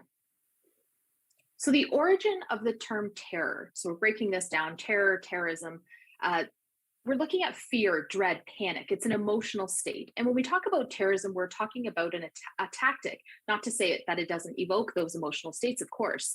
The definition of terrorism remains a debate in the field by academics and practitioners, and the UN has yet to establish a commonly accepted definition of the term. Chris Meserol and Daniel Byman, they explain distinguishing features of terrorism as violence or the threat thereof, non-state actor, non-combatant target, broader psychological effect. So this gives terrorism its power, and motivation. And this doesn't have to be a wholly rational or achievable cause. In Canada's criminal code, the definition there specifies an act committed in whole or in part for political, religious, or ideological purpose. And ideology is a set of beliefs to justify behaviors. So these are ideas and concepts. There's a transmission of narrative through a range of media as well. And having a cause distinguishes terrorism from crime, personal passion, in quotes, pedestrian hate, or other reasons for violence. And Daniel Byman wrote that it's not enough for the violence to inadvertently scare or terrorize people far away from it. Rather, such fear must be the goal. And to disentangle terrorism from extremism, terrorism is a tactic, whereas extremism is a belief system. And J.M. Berger writes about this. And there are symbolic, rhetorical, political, and cultural implications of the term, and the focus of this work is on the fluidity of the term. Next slide. So the terrorism label came about to describe the actions during the reign of terror during the French Revolution. So in 1840, terrorism was defined as a state of being terrified or a state impressing terror. By 1864, a terrorist was an agent or partisan of the Revolutionary Tribunal during the reign of terror in France. It was used to mean violence perpetrated by a government well into the 20th century. Terrorism is a negative term in common usage now, but at different times for different groups, it has also been framed as a moralized duty and a point of pride.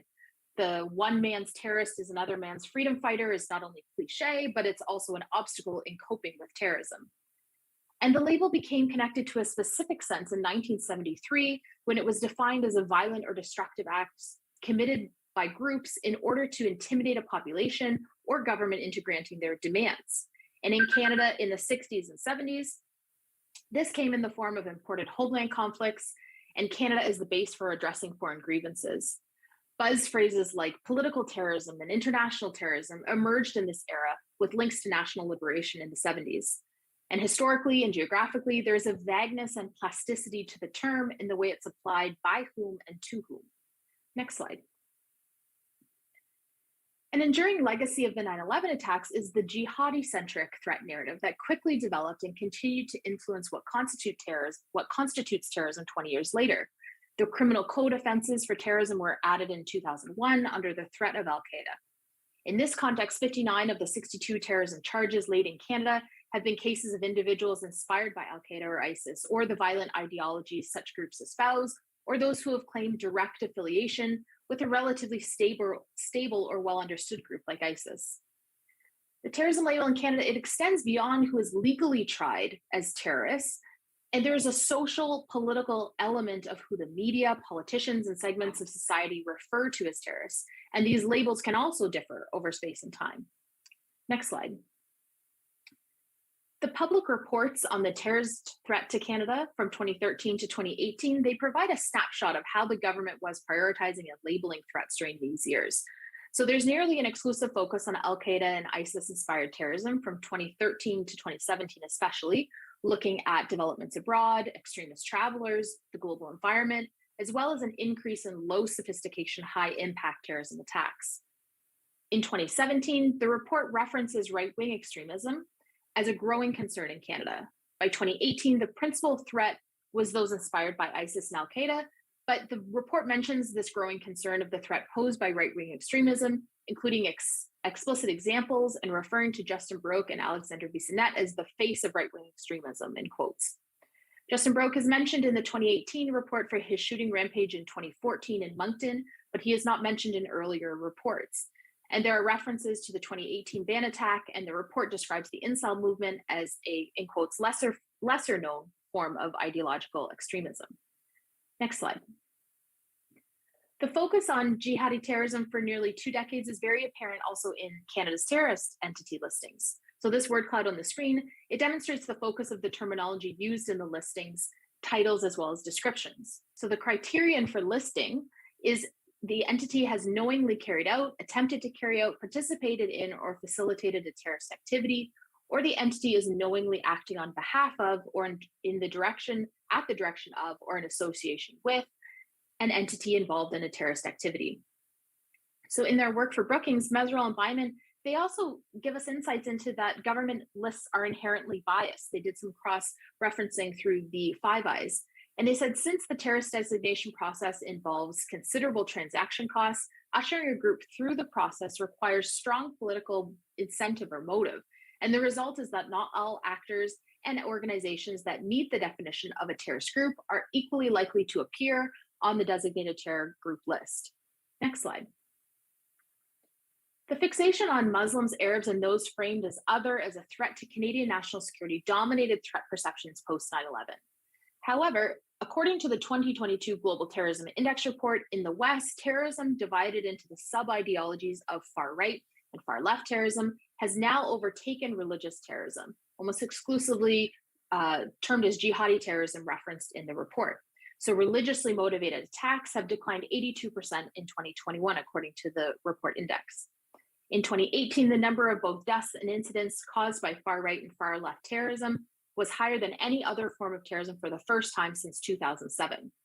The 2020 CSIS public report, as well as the 2019 public report and the government framework for identifying and defining threats, now explicitly divide terrorism along the lines of the criminal code definition that you can see on your screen, looking at religiously motivated violent extremism, politically, ideologically motivated violent extremism, also referred to as IMVE. And this is including 4 subcategories also there on their screen. These definitions inform the way national security threats are then understood. IMVE is not a coherent or easily defined movement, but a shifting, complex, and overlapping milieu of individuals, groups, and movements, both online and offline. Groups and individuals, they espouse different but related ideologies. They're often linked by hatred and racism towards minorities, as xenophobia, Islamophobia, or anti-Semitism. Next slide. So this brings us to the crux of what my research addresses. The threat posed by Al-Qaeda, ISIS, and those inspired by their ideologies has framed the way Canada has understood and labeled terrorism for almost 20 years. Put simply, the terrorist label moved largely from the threat posed by Al-Qaeda, ISIS, and those inspired, functionally framing the terrorist label in the shadow of 9/11, to a more inclusive framework to explicitly extend the label, especially to groups in the IMVE category. But this research really tries to investigate how do we understand the connection between this from and to and contemporary threats, and the connection to the lasting, intricate functional system and threat perception that it has fostered. So to begin to understand the terrorist threat today, we need to understand how the terrorism label was applied nearly uniformly over the past 2 decades, and that this has had lasting and profound systemic effects. Next slide. So this is a provocative cartoon, but one that was widely circulated on social media, especially last summer, engaging with the terrorism label, as well as many other labels. In the wake of 9/11, an atmosphere of broad collective suspicion fell on Muslims, immigrants, and their allies. Hate crimes and negative attitudes towards Muslims surged in Canada after 9/11, and reports had not yet returned to pre-9/11 levels. Dr. Sunair Thurmambi, she explains that this hatred of Muslims, it has been a constant feature of Canadian political life in the period since 9/11. According to Jez Littlewood, Lauren Dawson, and Sarah Thompson, over the last 20 years, a Muslimization, in quotes, of the problem of terrorism has developed in the public sphere, and an us versus them aspect to Canadian discourse and actions in the counterterrorism realm. Furthermore, the authors state that the Muslimization of terrorism in Canada is not simply something that respondents to a particular research activity perceive. It is manifest in media discourse and public sentiment. Thurmambi says that there is a real feeling that the terrorists were everywhere, and that this was prevalent throughout the West, including in Canada. And I've connected this in my own work to the fear of terror sleeper agents and an enemy operating within in the post 9/11 environment. Next slide. Thurmambi speaks of an othering that never stopped, and that the gap has been growing ever larger since 9/11. A deep-seated racism that targeted Muslims long before 9/11, dating back to the 7th century, has been emboldened by the post-9/11 perception that there are terrorists within. According to an Ipsos poll in 2019, more than a quarter of Canadians believe that it's become more acceptable to be prejudiced against Muslims and Arabs, and Muslims continue to be seen as the most likely targets of racism. Canadian officials, intelligence, and law enforcement agencies have made statements and delivered reports in recent years emphasizing that terrorism is not restricted to a particular group or religion, moving towards that framework of the two. The government of Canada has added INDE groups to the terrorist entity listings. It convened a national summit on Islamophobia in July 2021. Political leaders have spoken out against racism, and Prime Minister Justin Trudeau has said Islamophobia and hate have no place in our country. This is also a global problem, and the United Nations declared March 15th as International Day to Combat Islamophobia to highlight concern over the growing hate against Muslims around the world. Next slide. Even in the face of some recent progress, there is a dangerous legacy to how readily, consistently, and nearly exclusively the term terrorist has been applied to Muslims or those linked to what the label was used as Islamic extremism. This legacy is part of that connection of the to and the from, stated earlier, and also to contemporary threats. So the summit in July was convened within weeks of a deadly and tragic hate-motivated terrorist attack on a Muslim family in London, Ontario. On average, over 140 police-reported hate crimes against Muslims were reported each year between 2018 and 2020. There's been a spree of attacks on Muslim women in cities like Edmonton, and mosques are being threatened. Last month, a mosque in Mississauga was targeted in a hate-motivated attack. According to the UN last year, following 9/11 and other horrific acts of terrorism purportedly carried out in the name of Islam, institutional suspicion of Muslims and those perceived to be Muslim have escalated to epidemic proportions. Muslims face disproportionate restrictions, widespread stigmatization, and limits on accessing citizenship. The report said that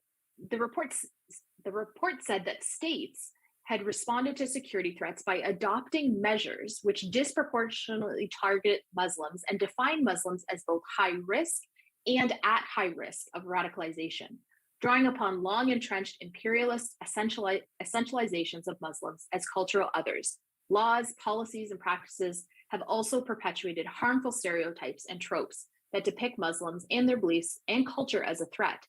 In Canada, more Muslims have been killed in targeted hate attacks in the last 5 years than in any other group of 7 countries. Hate grows in enabling environments, and attacks, whether physical or rhetorical, are often evoked when victims are perceived to threaten racialized boundaries meant to separate us, in quotes, from them, quoted. Next slide. So perceptions of what is terrorism and who is a terrorist shape how the reality of the threat is understood. The politicization of the terrorism label gives it a subjective quality and affects both media reporting and public perceptions. And there's no simple solutions to this tremendously complex phenomenon. And this research has informed in its original form. It's now moved towards more of this from and to as time has moved on, but it informs several suggestions that are intended to encourage further discussion of the terrorism label. So looking on the screen there at this list, and I'll go through it very briefly, but happy to elaborate further in the Q&A. Clear, consistent terminology, framing threats to national security. What does this mean? Equal application of the terrorist label across ethnic and cultural differences in practice and through political priorities and mandates. Education and a broader discourse societal-wide, challenging dominant narratives and facilitating discourse and discussions on that movement from the from to the to. Online efforts. We also need to encourage greater digital and media literacy across Canadian society, as is some ongoing work that's being done right now. Specialization. Some in interviews made a call out to specialized police or prosecutors with a focus on terrorism or counterterrorism. Investment, looking at continued investment on prevention and a framework for terrorist entity listings, moving beyond to critically assess how these listings are being done. And a big picture, refraining from isolating terror incidents or ideologies and linking, seeing a big picture of how we connect intricacies of threats and better understand security concerns.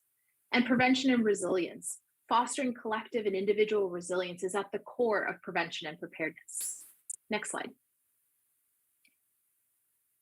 So to conclude, the unfair and misleading Muslimization of terrorism has had lasting effects and impacts on Canadian society, politics and security. It is not an either-or whiplash between understanding the terrorism of Al-Qaeda and affiliated groups and domestic ideologically motivated threats.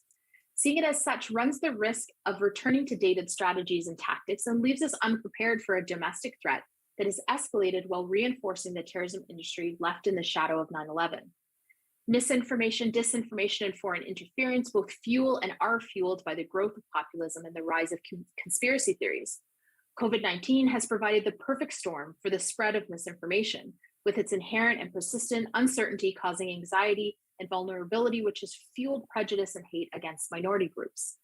The threat posed by IMVE, shifting global terror threats, social divisions, great power competition, power vacuums, technological vulnerabilities, and climate change, all the images you see there on the screen, these continue to shape the threat environment with many intersection points. And decades-long reinforcements of what is terrorism and who is a terrorist have shaped how perceptions of the threat are formed. And contemporary threats, racism, Islamophobia, white supremacy, and who and how we frame other or terrorists are all profoundly connected. Thank you very much.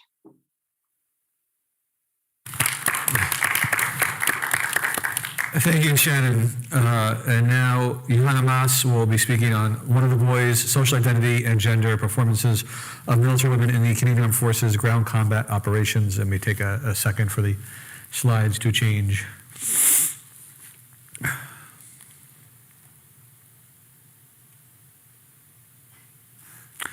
Not that one, the other one.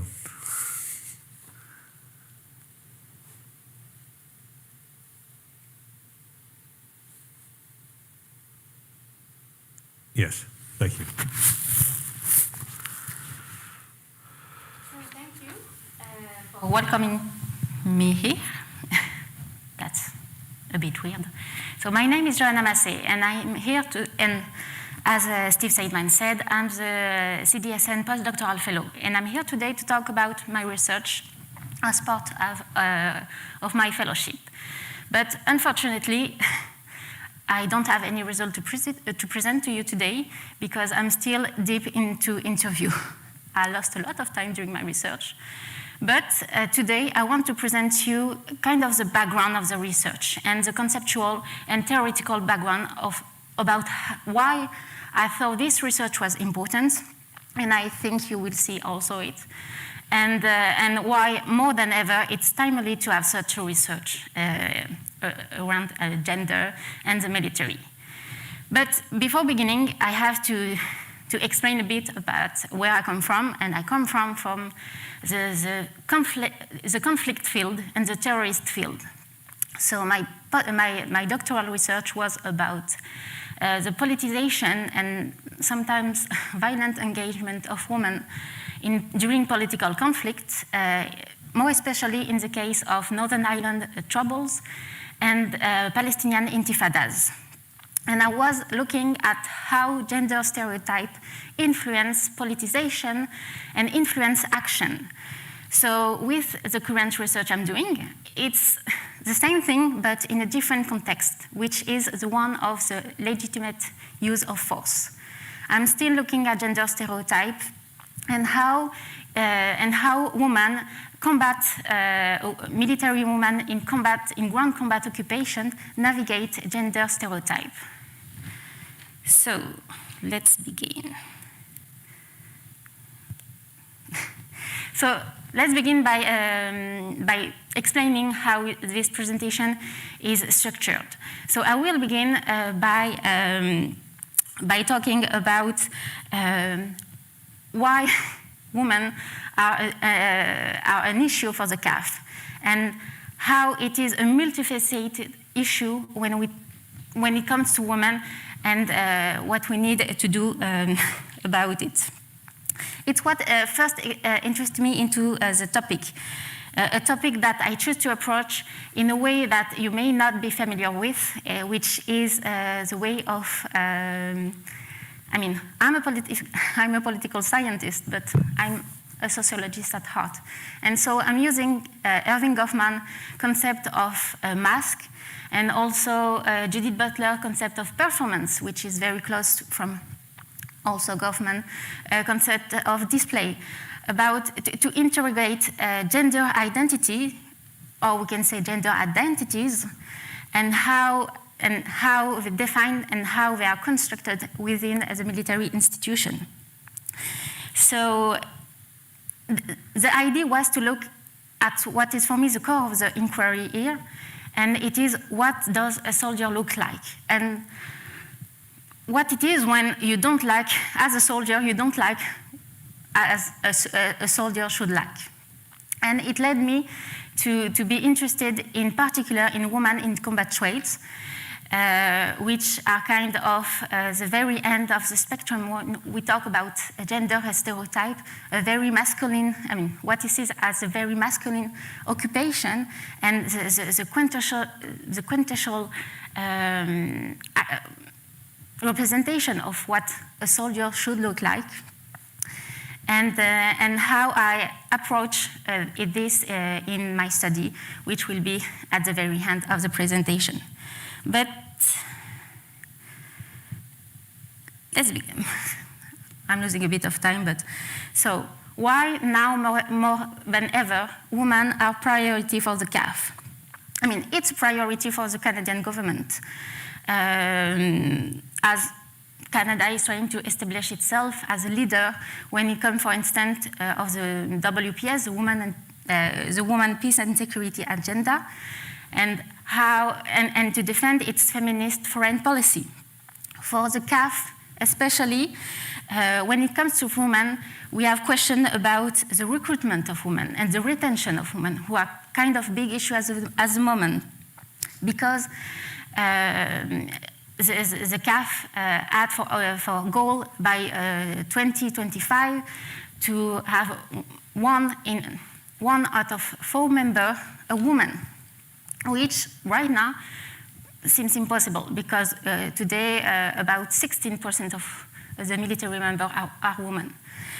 But there's also the question that, I mean, we all know about, which is right now the question of sexual harassment and sexual misconduct in the force, and the way it was badly treated for too long. And so the military culture was seen as the bottom, as the root of the problem.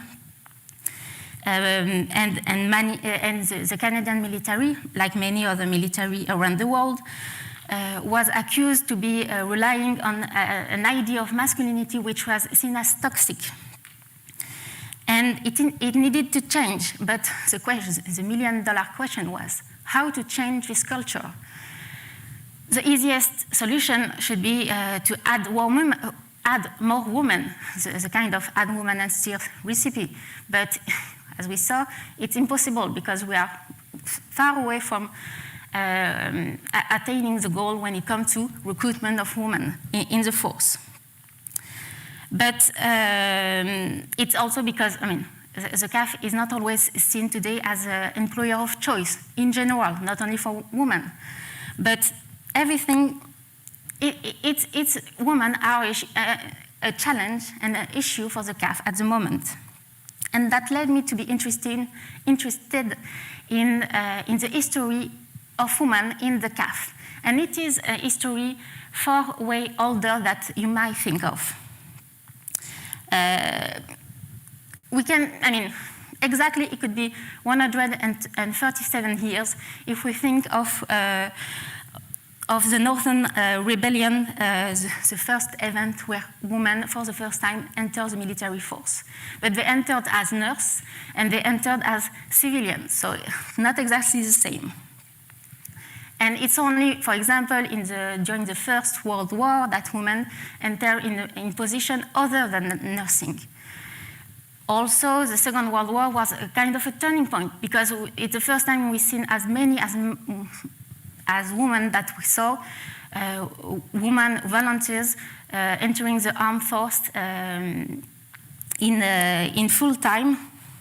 But as it's often the case when it comes to women and conflict, at the end of the war, women were kind of asked to go back home and to take care of the family. It's only in the 70s that the Canadian government and the CAF begin to look at how women could be the solution, a long-term solution to the CAF and changing the way we saw the military. But it's at this time that we began to see change. For example, in 1979, it's the first time that Canadian military college opened their door to women. It also the time that many women began to be the first of their kind, first pilots, first brigadier general, first gunner, and women in general began to enter what was seen as a men's world. And I wondered what it meant in terms of gender and social identity. But so yes, before going further, I need to explain the background, the conceptual background and theoretical. And once again, my heart belonged to political sociology. And I mean, Erwin Goffman is a man. So I was using the works of the Chicago School and the interactionist approach, symbolic interactionist approach, to look at what I thought what was really interesting. And that explains why I'm looking at representation and the way it affects how people see reality. And it also explains why I think of identity as interactional. Who we are is the product of our context, but also our interaction that we have within this context. Moreover, our identity is never fixed. They are ever changing, ever rebuilding themselves, and they are the consequence of our experiences. Lastly, we perform this identity depending on the context. We put a mask as a way to adapt the self to the situation and trying to present ourselves to our best light. And as a dimension, I went to, sorry. And as a dimension of identity, it's the same for gender. We perform our gender depending on the context and what femininity and masculinity means for us change over time and depending on this context. So that was really interesting for me in the context of the military institution, because we can see the military institution as a total institution. Once again, to go back to Goffman, and that means, a place of residence and a place of work, kind of separated from the wider society, which has clear impact on how identities are formed. So the idea was to use Goffman concepts, as I said, of mask and Judith Butler of performance, to analyze and to use them as a basis of as an analytical framework. And once again, at the core of the inquiry was the question to answer: what does a soldier look like, and what happens when a soldier don't look the part that we think he should look like? Such question bring us to question gender stereotype and meanings of masculinity and femininity within the military institution, because that is what will allow us to analyze that there are different kinds of identity dilemmas for military women. Once again, gender is situated, and there are multiple types of femininity and masculinity dependent on the context. As in, there are multiple types of quality, of attribute, of role that are linked to being to be a woman or are linked to be a man. So I already mentioned the term of toxic masculinity that is sometimes used when it comes to the military. Personally, I'm preferring the one of hegemonic masculinity because I find it more useful, and it highlights the dimension of power of hierarchy also, which is very important in such institution, because we are. Why Canada is so interesting to look at it this way? It's because at the leadership, at the very top, we see the will to change this culture, to change this idea of masculinity. And so what is interesting is to see how will it goes, and if it will go at the very bottom, and will we see a definitive change of culture and meanings of what it means to be a man, a woman in the military. So yes, just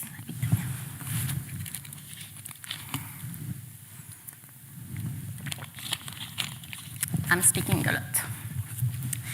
So it led me to be interesting, as I said, at the end of the spectrum for me when it comes to stereotype. And when we think of a soldier, the first thing that comes to most people in their mind is the male soldier, which is in the army carrying a weapon and going to the front line. That's, for most people, the image that pops up to the mind. But women are integrated in the combat arm now for quite a few decades, I mean 2 decades at least. They began to be integrated after the combat-related employment of women, which began in 1987 and finished in 1989, which is also when we had the first female infantry. And so I was interested in to looked at what is a very small sample, because as you can see, it's difficult to have estimate, but from a study I found that only about 2.6% of combat arms personnel would be female.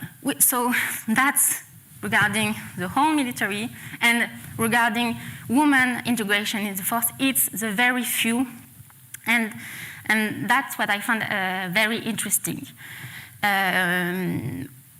So when I'm talking about combat arms, it's about artillery, infantry, combat engineering, and armored.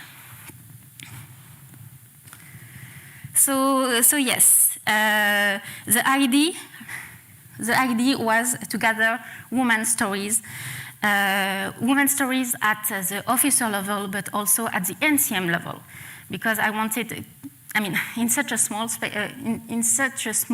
sample, I wanted to gather every kind of experiences and what it means to be a woman in such occupation that are seen as masculine. So I'm using an inductive approach, which is why I don't have hypothesis to test. The idea was to use a life story methodology in a topical way, because I'm looking at the gender dimension, but using personal interview. So my questions are organized in a way that I'm trying to balance between the subjective and the objective dimension of their trajectory. So there is an important reflexive dimension here, because I'm asking women to think about their experiences and how they made sense of them at the time of the experiences, but also right now. So because each trajectory is specific to an individual, it means that I have to really adapt my question. And I mean, most of the times I'm going in the same kind of way, but the order can change. And so, for example, one of the first questions I'm asking, and I'm telling them that it's a tricky question, but it's how do you present yourself to someone you met for the first time? And that's interesting, because if they ask me, for example, do you mean in a professional way or in the civilian way? That means that they are already, they do the differences. And depending on which kind of, what kind of quality they begin their answer, also very telling. If they need a few minutes to think about it, also very telling. So I'm using all this kind of information as building block to get my interview, and then I go back to so the familial background, and then to the how did they join the army, and the training phases. So I'm using kind of the objective trajectory and ask a subjective element to that. And it's very important because you don't want to the participant to feel too emotional or to lost themselves in the memory of their trajectory. But yes, and I think being an outsider of the military is for me very helpful because it kind of opens the discussion. They don't have to fear anything from me. And then also it's understandable that I don't know, for example, the exact name of the training phases, and so they explain it to me, and that also can be very helpful to have fact, but also the subjective dimension about this kind of fact. So yes. To conclude, yes, it took me a long time to really begin this study, and that's also because I was an outsider when it comes to military institution. Because I find it always funny to say, but it is easier to meet with women who have been involved in terrorist activity than to meet military members. It took me a long time to get the ethical approval to finally begin to meet. But so yes, because we can talk about it later, but to have a sponsor, I mean, you have to get the approval from the university and then to the military, which means you have to have a sponsor, which, I mean, it takes a lot of time. And at the moment, so I have 15 interviews realized. A few of them are, I would say 2, are very short, just under an hour. Most of them are very long. So that's also very interesting. And I also try also to let the door open to go back and ask them more questions, which I will do during the analysis phase. But yes, regarding my sample, in total, I wanted to have about 20 participants, half active members and half veterans. I didn't have much luck with veterans. So active members are overrepresented. I may have to do something about that, but yes. This study is, I think, very important, and I was told it was very important for participants themselves because they felt as these very few women who are kind of the end of the spectrum, that they were often drawn in the woman issue. And it's very particular for them. So yes, this question of generalization, my findings may not be used as generalization when it comes to integration of women in general.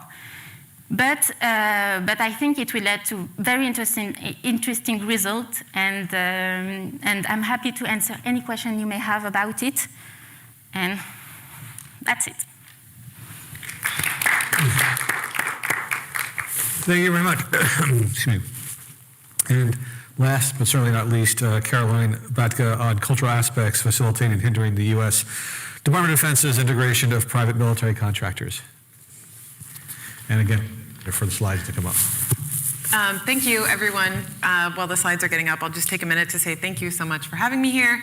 I'm going to be talking about the U.S. military. I guess I'm the token American here. But I am working on a volume with members from the CDSN, the ErgoMass, which is the European Research Group, and other collaborators on this total defense concept. So in the US, we call it the total force, and it's many nations have a similar concept. So while this is focusing on the US, it's more broadly applicable, and I hope it'll be useful to you all as well. So my research is going to be talking about the cultural considerations involved in the US Department of Defense's integration of private military contractors. And there are 6 main components of my presentation today, and we'll be stepping through them one by one. Introduction. So the US Department of Defense, DoD, has faced a number of issues with its use of private military contractors, PMCs, over the course of its post-9/11 conflicts in Iraq and Afghanistan, and since then. These issues include the killing of innocent civilians, as well as a range of human rights violations.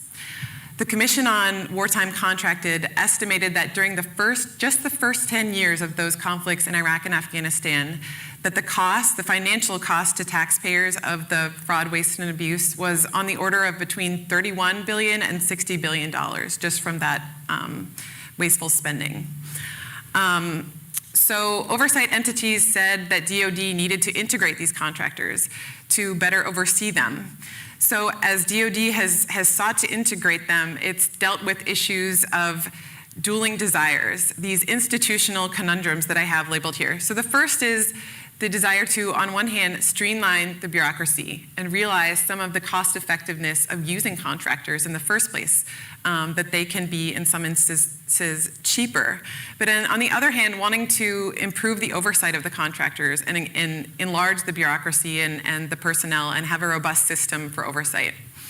On the other hand, also wanting to promote the in-group and keep this strong sense of culture within DoD and within DoD civilians and service members, that they feel like they're part of one group, that at the same time doesn't stigmatize contractors and brings them into the total force.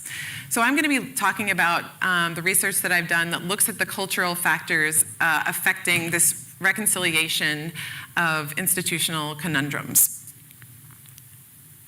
Research questions.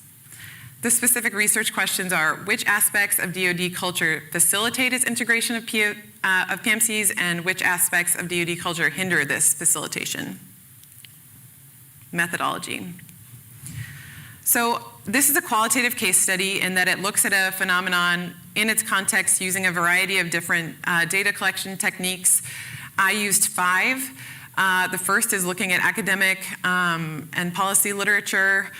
I also did qualitative interviews with 46 individuals. 30 were from DoD, 11 subject matter experts, and 5 oversight officials from US government agencies. And then I also did a review of departmental guidance, policy and doctrine, and congressional statements, hearing, and reports. And lastly, I did direct observation, which included meetings with private military contractors and US DoD officials and academic conferences on the subjects as well. So what did I find? I found both facilitators and barriers, and first we'll go through these 3 main facilitators to the integration of PMCs. The mission focus, the support for logistical contractors, and the similarities between PMCs and DoDs and their own cultures. Mission focus was a heavily focused on point among the interviewees that I talked to. So it's clear that DoD has many cultures, but the predominant DoD culture is about getting the job done. So it overrides this desire to not work with others because they realize that they need to take on this ethos of one team, one fight, and work together in conflicts. But beyond the leaders and the personnel that sort of have this internal ethos of working together as a team, the mission focus is also institutionally designed within DoD, that the hierarchy, the doctrine, and the standard operating procedures require them to work with contractors in certain circumstances. One subject matter expert that I interviewed said the mission-oriented focus of DoD motivates it to overcome major barriers. The department has limited resources, so it knows it needs to contract out to get things done. The second facilitator is overwhelming support for contractors in logistical and technical functions. Technical functions refer to taking care of assets and military equipment. Logistics refers to everything from base support, like the water and the food and the hygiene on bases downrange, as well as the trucking for moving people and assets in contingency environments. One specific example to call out is the Army's Logistical Civil Augmentation Program, LOGCAP. Some of you may have heard of it. It has had its share of scandals, but it has improved over time. And presently, it's considered to be an example of good integration of contractors in systems that may be beneficial for replication within DoD writ large. And part of the reason why these logistical and technical functions work so well is because they have clearly established processes and close relationships between the contractors and DoD personnel. One oversight official said, the institutional sweet spot for contracting has been logistics. The third facilitator is similarities in PMC and DoD cultures. So in some cases, the cultures are similar among PMCs who are former military or law enforcement. So this tends to focus around those who are private security contractors that have this background of military and law enforcement. Many PMCs are hierarchically structured like DoD, and they have former service members in the leadership positions that tend to use those cultural symbols, norms, and behaviors and have those trickle down to the rest of their personnel. And then I'll get to this later, but largely the population of private military contractors are not actually law enforcement veterans or military veterans, but the cultures that are similar are from their shared experiences deploying downrange. One subject matter expert said, if the tattoos, the food, the showers, the haircuts, and the beds are the same, then it's easy to integrate contractors. So now we'll talk about some of the barriers to integration of PMCs. The stigmatization, comparisons between contractors and service members, the belief that uniform is best, and lastly, numerous subcultures within DoD. So when I mentioned PMCs, many of you might have thought of what you've heard about in the news today or in the past, Blackwater, Eric Prince mercenaries. There's a lot of stigmatization of contractors, and there have been scandals. Stakeholders tend to emphasize their pecuniary motivation and associate PMCs with criminal behavior. There's also moral components at play in this stigmatization. Brewis and Godfrey identified 3 objections to the use of PMCs: a lack of just cause, a lack of virtue, and professional legitimacy. One subject matter expert said, contractors are morally stinky, and this stink is an obstacle to forming strong public partnerships. The second barrier is comparisons between service members and PMCs. There's this perceived differences in the pay, in their responsibilities, in the benefits, the housing, and treatment that drive animosity between service members and PMCs. And there are different standards depending on the nationality of the contractors and the circumstances of the contingency that can be problematic. For example, being able to drink alcohol downrange or access to different buildings can make a big difference to individuals who are working on similar tasks and towards similar goals and missions. Ryan Kelty's research has been excellent in opening up this field of research. He talks about how service members' social comparisons with contractors negatively affects retention attitudes and unit cohesion, and this is especially true for younger service members in the force. one subject matter expert said, when there are folks in uniform and not in uniform doing something together, there is a lot of comparison and potential for issues. And the third barrier is the belief that uniform is best. Within DoD, there is a perception among some that PMCs are the lowest on the hierarchy. So the top is service members, then DoD personnel, and then PMCs at the bottom. And the research indicated that commanders are concerned that PMCs will leave or quit, and that it's generally harder to direct or discipline contractors because they are outside of the chain of command. One DoD official said, "Tribes and clubs hinder people from working together effectively. Third country nationals make up a big group of contractors, and they are outsiders in a lot of ways. There's a cultural mindset. We'll do the management, and they'll dig the ditches." And the last barrier to integration is that there are numerous subcultures within DoD. There is this one whole DoD culture that exists, but it is not always the most potent culture. DoD personnel are part of their individual programs and cliques and clubs. They're part of their service, their active duty or reserve, their a certain branch or base, and these are all different sort of overlapping cultures.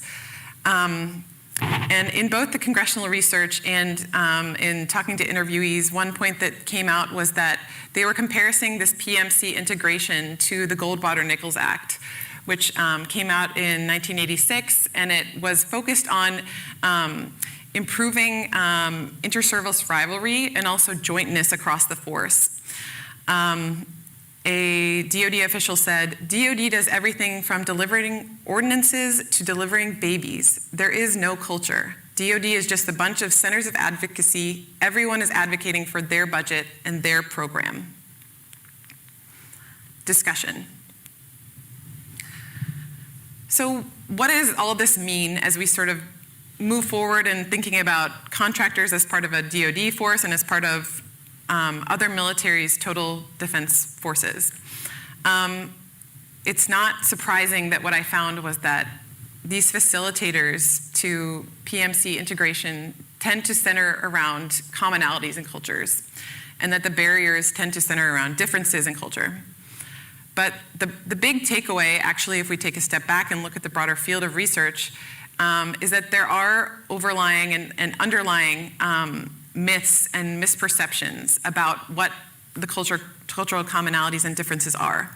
So just to draw out 3 specific points, I think that you have this, there's this common image of contractors as these guys with beards and Kevlar vests and their former military or special ops, but that is a small percentage of the contractors themselves. It's a very diverse workforce. There's a lot of contractors and subcontractors, and the majority of which are not American. So even though there are those commonalities that drive the integration, there's still a lot of areas for improvement there as well. And then on the other hand, if we think about the barriers, one of the major issues that is identified is that contractors are thought of as working just for the pay. I did research with Molly Dunnigan and Rachel Burns in 2020 that found that actually it's not clear that contractors are better off financially than their DoD counterparts. So more research is needed on that, but it's also some information about the comparisons would help some of those issues with retention and unit cohesion. And this research that I did with Molly and Rachel also found that there's a perception that contractors are greedy and they're only motivated for money, but actually that there are a lot of similarities between the motivations of contractors and DoD personnel. So better information about contractors themselves and their roles and how they fit into the bigger mission might help dispel some of these misconceptions and improve integration. What I found, in conclusion, is that culture matters. DoD has taken several steps in policy and programs, but there are still cultural issues that persist and hinder integration. PMC cultural differences stem from issues with identity, experiences, and functions, but that the goal shouldn't be complete assimilation of contractors and making them just like DoD personnel, but rather an acceptance of differences in culture and a willingness to work together in a positive relationship. And lastly, as always, more research is needed in the field with specific regard to conceptions of PMC legitimacy, the role of the state, and cultural and institutional factors. Thank you very much. Thank you very much. We'll now have Q&A for the next half hour or so. And while we collect questions, let me ask Shannon, if we can bring Shannon back, a question today about terrorism.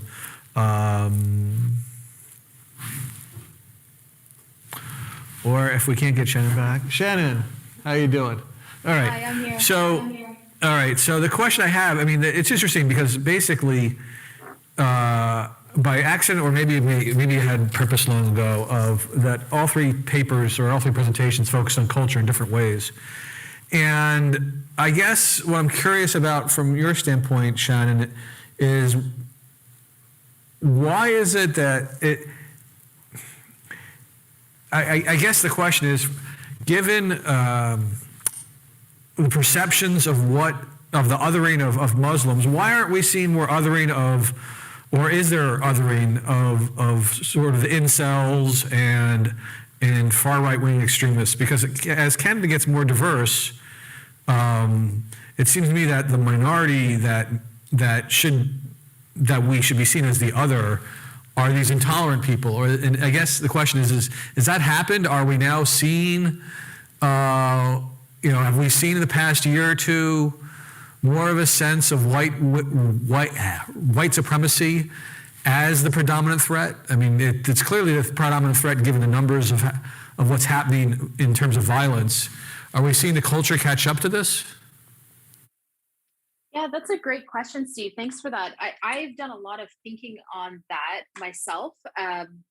So where I'll start is looking at the research really looks at how institutionalized these perceptions of this othering, and that there's a racial component to it. Not saying that that's exclusive, that there can't then be iterations that it's hard to tell what's going to play out as far as the way the threat is viewed. But even something like yesterday, this was all over Twitter if people were attuned to this yesterday, but in the wake of that tragic attack in Brooklyn yesterday, there's a CBS News correspondent, and they're saying that they were talking about agents on the ground, talking about that they've ruled out classic terrorism. So classic terrorism in quotes became this real buzz phrase going around Twitter, where there was a lot of terror scholars looking at this saying, this is the idea of that subtle racism that plays in, that the fact that terrorism as a term, terrorism as, like I had talked about at the beginning, terrorism being a tactic rather than this emotional state, but that it has had this become almost synonymous with this image, this depiction of the way that we view terrorists, even down to something like Googling images to put on a slideshow for a class I was teaching this winter, and you Google terrorist and it's just inundated with a specific visual, which I think we've moved from that, from that shadow of 9/11 and these conceptions to, as far as a government framework goes, more of this inclusion as far as the threat. I think that there's very much an awareness of the dangers of IMVE, and that is, much more widespread awareness within Canadian society. But the research that I found and found it so interesting and incredibly disheartening at the same time is how much of a legacy there is in those that conception of how we're looking at terrorists, how that'll play out as time goes on, as the index showed that there is such a decrease, at least in the near term, for those religiously motivated violent extremism attacks. Hard to say, but as far as just I will reiterate that there is that still, if we're looking at what does classic terrorism mean, and everyone's mind immediately jumps to what they're referring to, and that is inextricably tied to race and tied to religion, and all of those factors. So yeah. Oh, thanks for that, because I think one of the challenges is I've tried not to use culture as something when I explain stuff in my own work, because I like to explain variation and change. And one of the challenges of culture is that these things are embedded and become much harder to change. And so I think your answer speaks to that. Now we've got a couple of questions from the audience, so we'll start on this side, and then and we're also collecting some from online, which we'll get to in a minute. And then, so go ahead. Thank you. This is for Joanna. So for some context, excuse me, I actually work at D&D. So these questions you're asking are very professionally relevant. And I wanted to ask you your opinion. How do we increase representation of women in the combat arms specifically? I know it's a big question, but I really want to hear your take, because frankly, the effort to do so has, at least in my mind and the opinions of people I know, has led to a lot of problems in and of its own right. For example, transfer rates are enormous as women get pressured into going into these trades, and then they transfer out. So I was wondering sort of your take on that issue. Thank you. That's a very big question.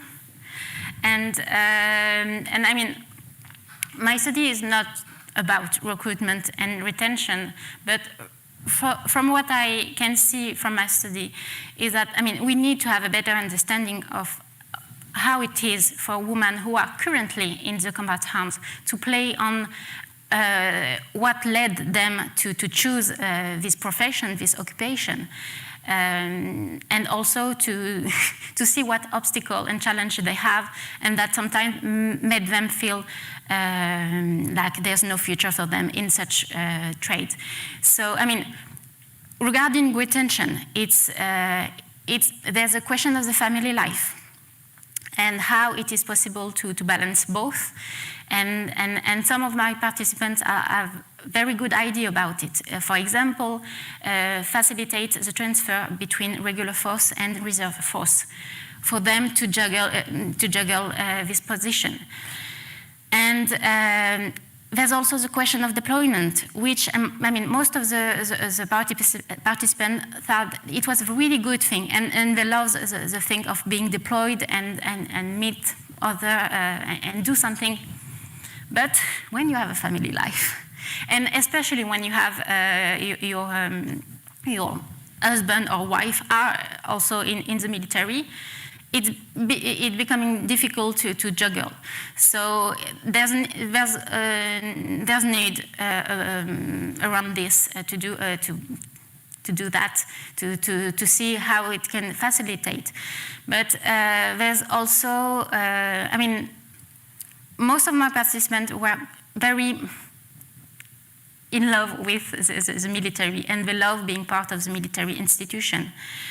But there's interesting things about the lack of representation and the feeling to be the single woman and to not have role models at the leadership to show them that it is possible and there's a future, and you can talk about problem because everyone has problem, even women. But there's some feel that there was a lack of support, and they didn't have, especially during the training phases, and they didn't have image and role model to follow and to have question about the future, and also how to deal with sometimes problematic behavior within their branch. So yes, I think it's also interesting because I quite see kind of a profile of women who are interested into joining. It's women, I mean, there's the need to do something for the country, and but there's also the need to have some kind of stability. Stability is a very big thing, and there's the athletic dimension. If you are outdoorsy, if that's kind of the profile that outgoing and yes, that's there's different things that can be done. I mean, there's a lot of women who, when they join early on at 18, 19 years old, they feel that it was very difficult because they didn't have the experiences and so the maturity to really understand their choice. And there's also the evolution, because women who joined earlier were kind of feeling that they are kind of pushed into the combat force because there was such a need that when they went to the recruitment center, it was join the infantry. And we don't explain you what it is really about, but they need women, you're a woman, that's perfect. So there was that kind of problematic in the long term. Thank you. Alex? Thank you very much. So my question is for Caroline. Sorry if it's too long.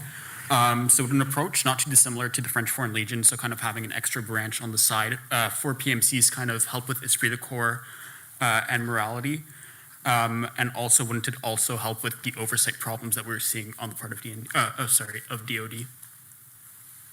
So you're asking if there should be a U.S.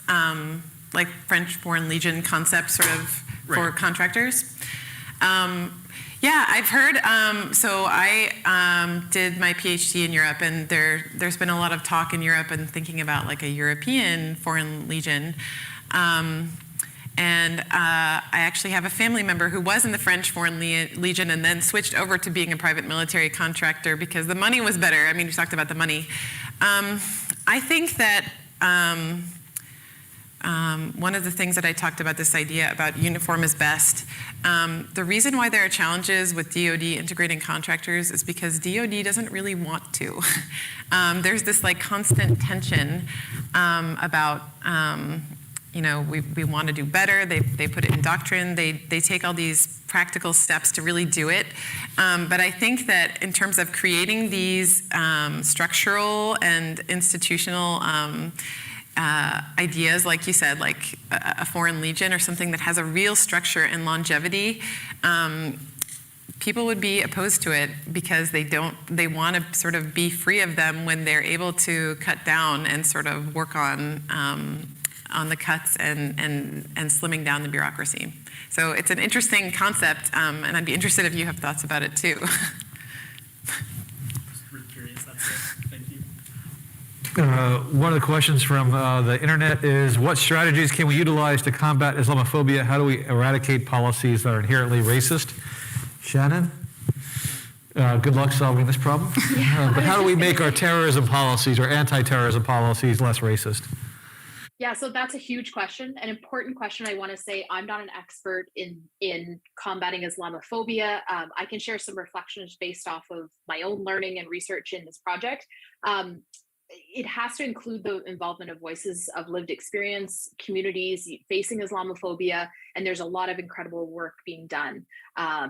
And there's more work to be done in Canadian society, full stop.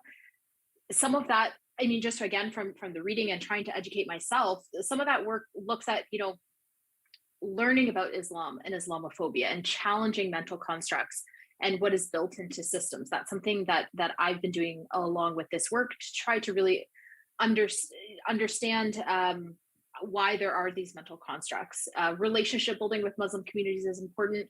Standing up against Islamophobia in solidarity, questioning, advocating against policies that are anti-Islamic or systemically racist. I think further research and conversations about how Islamophobia is manifesting in these policies in the first place, and counteractions to really understand, whether that's mobilize or collaborate or challenge and confront this unequal treatment. And that's where I don't have, unfortunately, the answers to the specific ways to eradicate, but the research has really informed, this critical thinking and anchoring with facts. When we're even talking about terrorism, what do we mean by that? How does our conception of a terrorist inform, again, those contemporary threats that we're facing today? Where does that come from, that there is that othering, and what does that look like? There's excellent resources available on countering Islamophobia, especially by American and European institutions. And I know that there's some Canadians as well, groups and research, and more Canadian public facing, public prominent strategies would be of use, I think. as well as, the research presented today looks at that fundamental understanding of that to and from, the impact and influence. And I think that there's massive implications, like I said in the previous answer, to really those last 20 years. And it's also about an understanding and a wide understanding and understood reckoning with that, I feel. The suggested next steps that I talk about in that slide, they were informed by many of the interviews that I did, and also the reviews of literature, media, and documents, governmental speeches, that type of thing. But looking at addressing that equal application of the terrorist label, and even from when I started this project to when I'm presenting now, that's where that movement came, especially in the last few years, to that inclusion. But that wasn't always the case. So looking at now that we're kind of in that movement, how equally applied is the label, and what's left to be done there, and how do we keep forging forward, and what is our current dialogue looking like? If we're talking about extremism, are we extracting that from terrorism? Are we understanding when we're talking about a terrorist versus violent extremist versus and those subcategories? I think further exploration and understanding of those, and really understanding the subtleties, like I had mentioned earlier about that, term classic terrorism, that there's a lot of subtleties going on, and that's something that I've been really interested in the research. Thank you. Do we have another question coming from the audience? Sorry. I also have a question for Dr. Nash. I had a question that I was a student in Montreal at the time of the Alexandre Bissonnette shooting, and I thought it was interesting, not just the question of the label, but who applies the label. Because if I remember, he was declared a terrorist by the premier and by the prime minister, but that in the end he was charged with first-degree murder.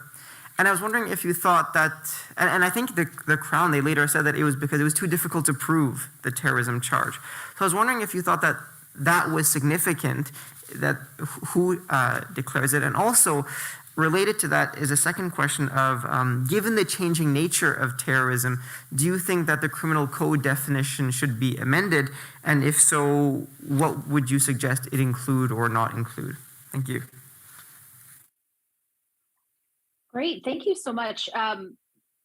It's unfortunate that I didn't have enough time. There was in the original presentation, I did have a slide on Alexandre Bissonnette and the way that there is, like, exactly what you're talking about, who's applying the label, and to show that subjectivity. So you're right, to inform the audience, the prime minister came out against it, the premier using the label, that is using this terrorist label, community members, and community leaders as well, but that there wasn't the charge. So looking at informing this discussion about the terrorism label, that it can be labeled by politicians, by society members, by leaders, but that there is ultimately this label from the justice system with what a charge is. So multiple layers there for looking at the labeling of who is labeling, and the credibility, I guess, behind some of the labeling, and what does that mean? So much more to discuss there. As far as the significance, I think it's hugely significant of who declares, and I think it's part of that fluidity of the time and space and what that looks like. And I'm not privy to the investigative details of that, but you're right, that was the public line of they didn't have a NAFA or what that looked like. I think as far as a public understanding or public, I think that there would definitely be the political will and backing of that threat being understood differently in 2022 than it was in 2017. You can tell that even from the way that the public reports are talking about that as an emerging threat. To go to your second point there, looking at the criminal code amendments, I did ask interviewees that I spoke to, academics, security officials, government officials, what that looked like to them. And there wasn't a unanimous understanding, but there very much was the discussion that the tools we have, we are equipped because of the use of that phrase ideology, and that is not specifically defined. But that then inherently leaves open that bigger discussion of, like you're talking about, with that significance of who is talking and who is defining and to whom. So I think that at this stage there isn't I think that the framers of that section we're very cognizant of, and I've heard people speak on this as well, cognizant of the impacts beyond the Al-Qaeda threat at the time, and very forward thinking in that way, which meant that there was that understanding of the political, religious, ideological. But I think that it comes down to utilizing that, and again, to that public education standpoint, with what does that mean? What do we mean by ideology? And there's a lot there to unpack. Thank you, Shannon. We now have one question from the internet. Does the negative impact of using contractors outweigh the benefits? Thank you for that question. It's a good one. I've been trying to think about it as I saw it pop up. I think there's a couple points I want to make. I'm not sure that I'll be able to answer it directly. There have been studies that have tried to look at the benefits and costs and actually monetize this. And it hasn't been like clearly shown. It's still a continued debate. But I think that there's a couple points to note. I was talking with Melissa during the break about contractors, and I was saying that I used to work at Rand Corporation, so I was a contractor myself. And we can talk about if I was a private military contractor or just a contractor or security contractor or what I was doing. So that's all to say that I think that there are many good contractors out there.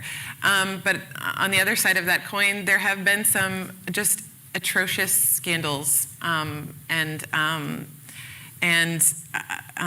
It's terrible what has happened, the misuse, the lack of oversight, and the human loss is just terrible.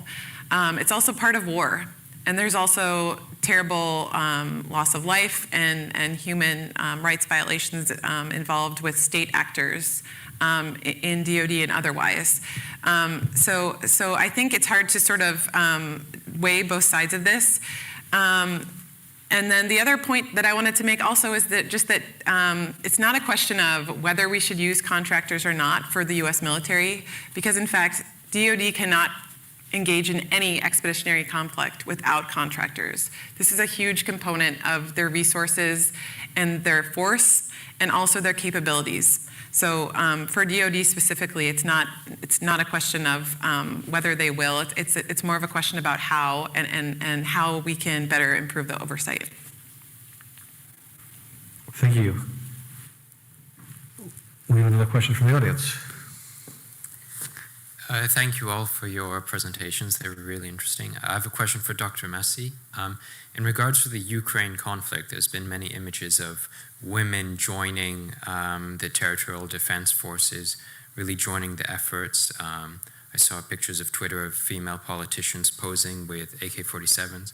So with all these images of women joining conflict, say in Ukraine, does that have an impact on culture here in Canada? And could the armed forces use precedents of women fighting abroad to change the culture within Canada?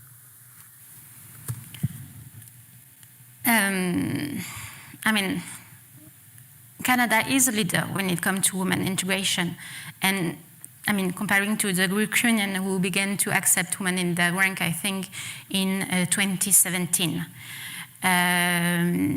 So, I mean, this image of women taking the arm are important for the Ukrainian, and I mean, as for the rhetoric, and see how war is now in Ukraine. War is now everybody's problem, and that women should take up the arm to defend the country as any Ukrainian. But I don't think it will have any impact about how the Canadian military see women, because, I mean, legally and socially, Canadian government is very much advanced when it comes to integration of women. And when I talk about the CAF women issue and the challenge, it's because they put that as a challenge, and that's what they want to take up on and do better about it. But so I don't think the Ukrainian conflict will change anything on that aspect. But I think it's important, in more general, to see that everywhere and at any time of history, women have participate in all form of political conflict and have taken up the arm to defend their country as anyone. Thank you. I want to raise a related question, which is one of the challenges with the CAF is, okay, we want to raise the percentage of women in the military to 25%. We also want to raise the percentage of women in the combat arms. But one of the reasons why we want to raise the percentage of women in the combat arms is because the combat arms are seen as the height of the military performance. And that if we make the difference there, then that'll emanate to the rest of the force. And I guess one of the questions I have is, given that how much of the military occupation involves not shooting people, not flying, not using armor or artillery, and given that what was really we've seen the past 20 years has been the emphasis on the special operations forces, which are very, very male, very, very white. Maybe rather than trying to figure out how to jam more women into the least diverse part of the force, maybe try to make the least diverse part of the force less important for setting the model. So we've had over the past 20 years also the discussion of the warrior culture, and maybe as we look to the CAF for doing more things like, to go to the previous panel, fires, floods, pandemics, all that, we emphasize how the military does all these other kinds of things besides being the special operator that shoots somebody in the back of the head in the middle of the night. Maybe by changing the cultural conversation on that, and then it becomes less important about trying to get women to serve in the least inclusive parts of the military. And I'm sort of curious as to whether you think that makes more sense or we have to just change everything. I mean, that's the problem I have with culture, because we talk about changing the Canadian military culture, but it's not one culture, there's many cultures. And even in the combat arms, when I'm talking about women in the infantry, when I'm talking about women in the artillery, they tell me different things, because each combat arm has its own culture and treat women integration differently. So I think it's two different problems, women in the combat arms and women in the military in general, and that we shouldn't use the same kind of view to see the problem and also to adapt the recruitment in each case, because we don't have the same profile. When it comes to, as you said, the military today needs a lot of diversity in different positions, and it can be very attractive for women for the stability and things like that. So we need to have, I think, two strategies when it comes to the culture and also to recruitment, women in general, and how to make the people see the CAF as an attractive employer right now, and women in the combat arms, which I think are very important, but they are a different profile. And I don't think the solution is adding more women. I mean, just adding more women in the combat arms.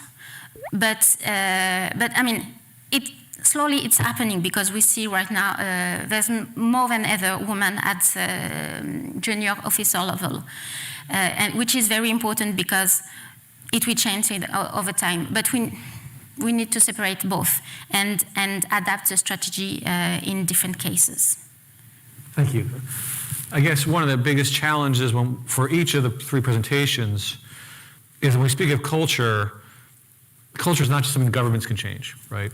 And even when we talk about government's many different things. So the thing that's been driving me crazy the past week and a half has been that there was a judicial process where the former chief of the defense staff, John Vance, pled guilty, and then the judge was like, well, you served honorably, so we're going to let you off without any real sense besides 80 hours of community service, and we don't want to have anything permanent on your record. And I was outraged because, his crime was covering up something that he'd been doing for 20 years, so it wasn't a one-off thing. And it definitely colored everything he'd done. And so this judge is part of this culture, and he's reifying and replicating the culture by suggesting that this guy who had betrayed his oath for 20 years was somehow upstanding. But this judge is out of the control of the prime minister, is out of the control of the chief of defense staff, he's out of the control of the minister of defense, he's out of the control of random academics. And when it goes to thinking about valorizing the special operations forces, that's a popular culture thing. That's Hollywood, that's Toronto or Vancouver or wherever we want to talk about where movies are made in Canada. This is out of the control of government because we've been valorizing certain elements of our society for however long, and no matter what the Minister of National Defense does, they're going to make movies this way.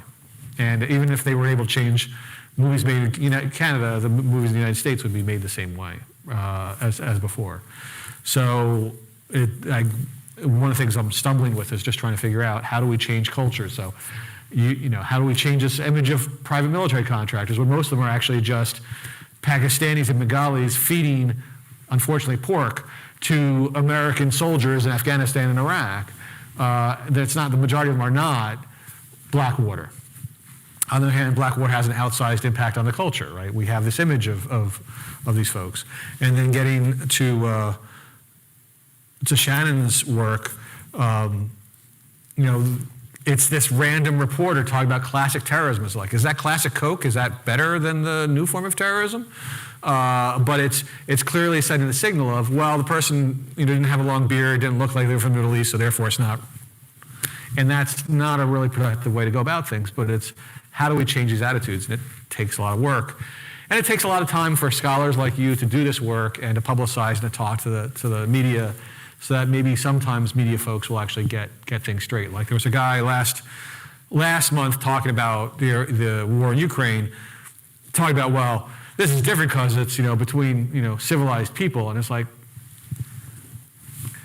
yeah, okay, we know what you're saying, but why don't you just say racism out loud? So we have a lot of work to do, and I'm glad that you guys could present your work today.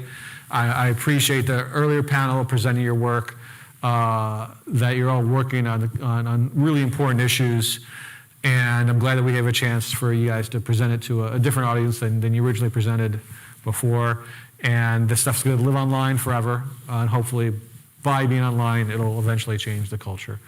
I want to thank the CSN staff for organizing this event. I want to thank Carleton's AV people for doing all the hard work of making sure everything worked well. I want to thank the audience for asking questions and being engaged, both online and in person. And thanks to all of you for coming today. We'll have another Capstone next year. If you see a really cool defense and security presentation in Canada over the next year, let us know so that way we can make sure that person is in next year's Capstone. So thank you very much to the three of you, this big head over my shoulder as well as everybody else. So thank you very much.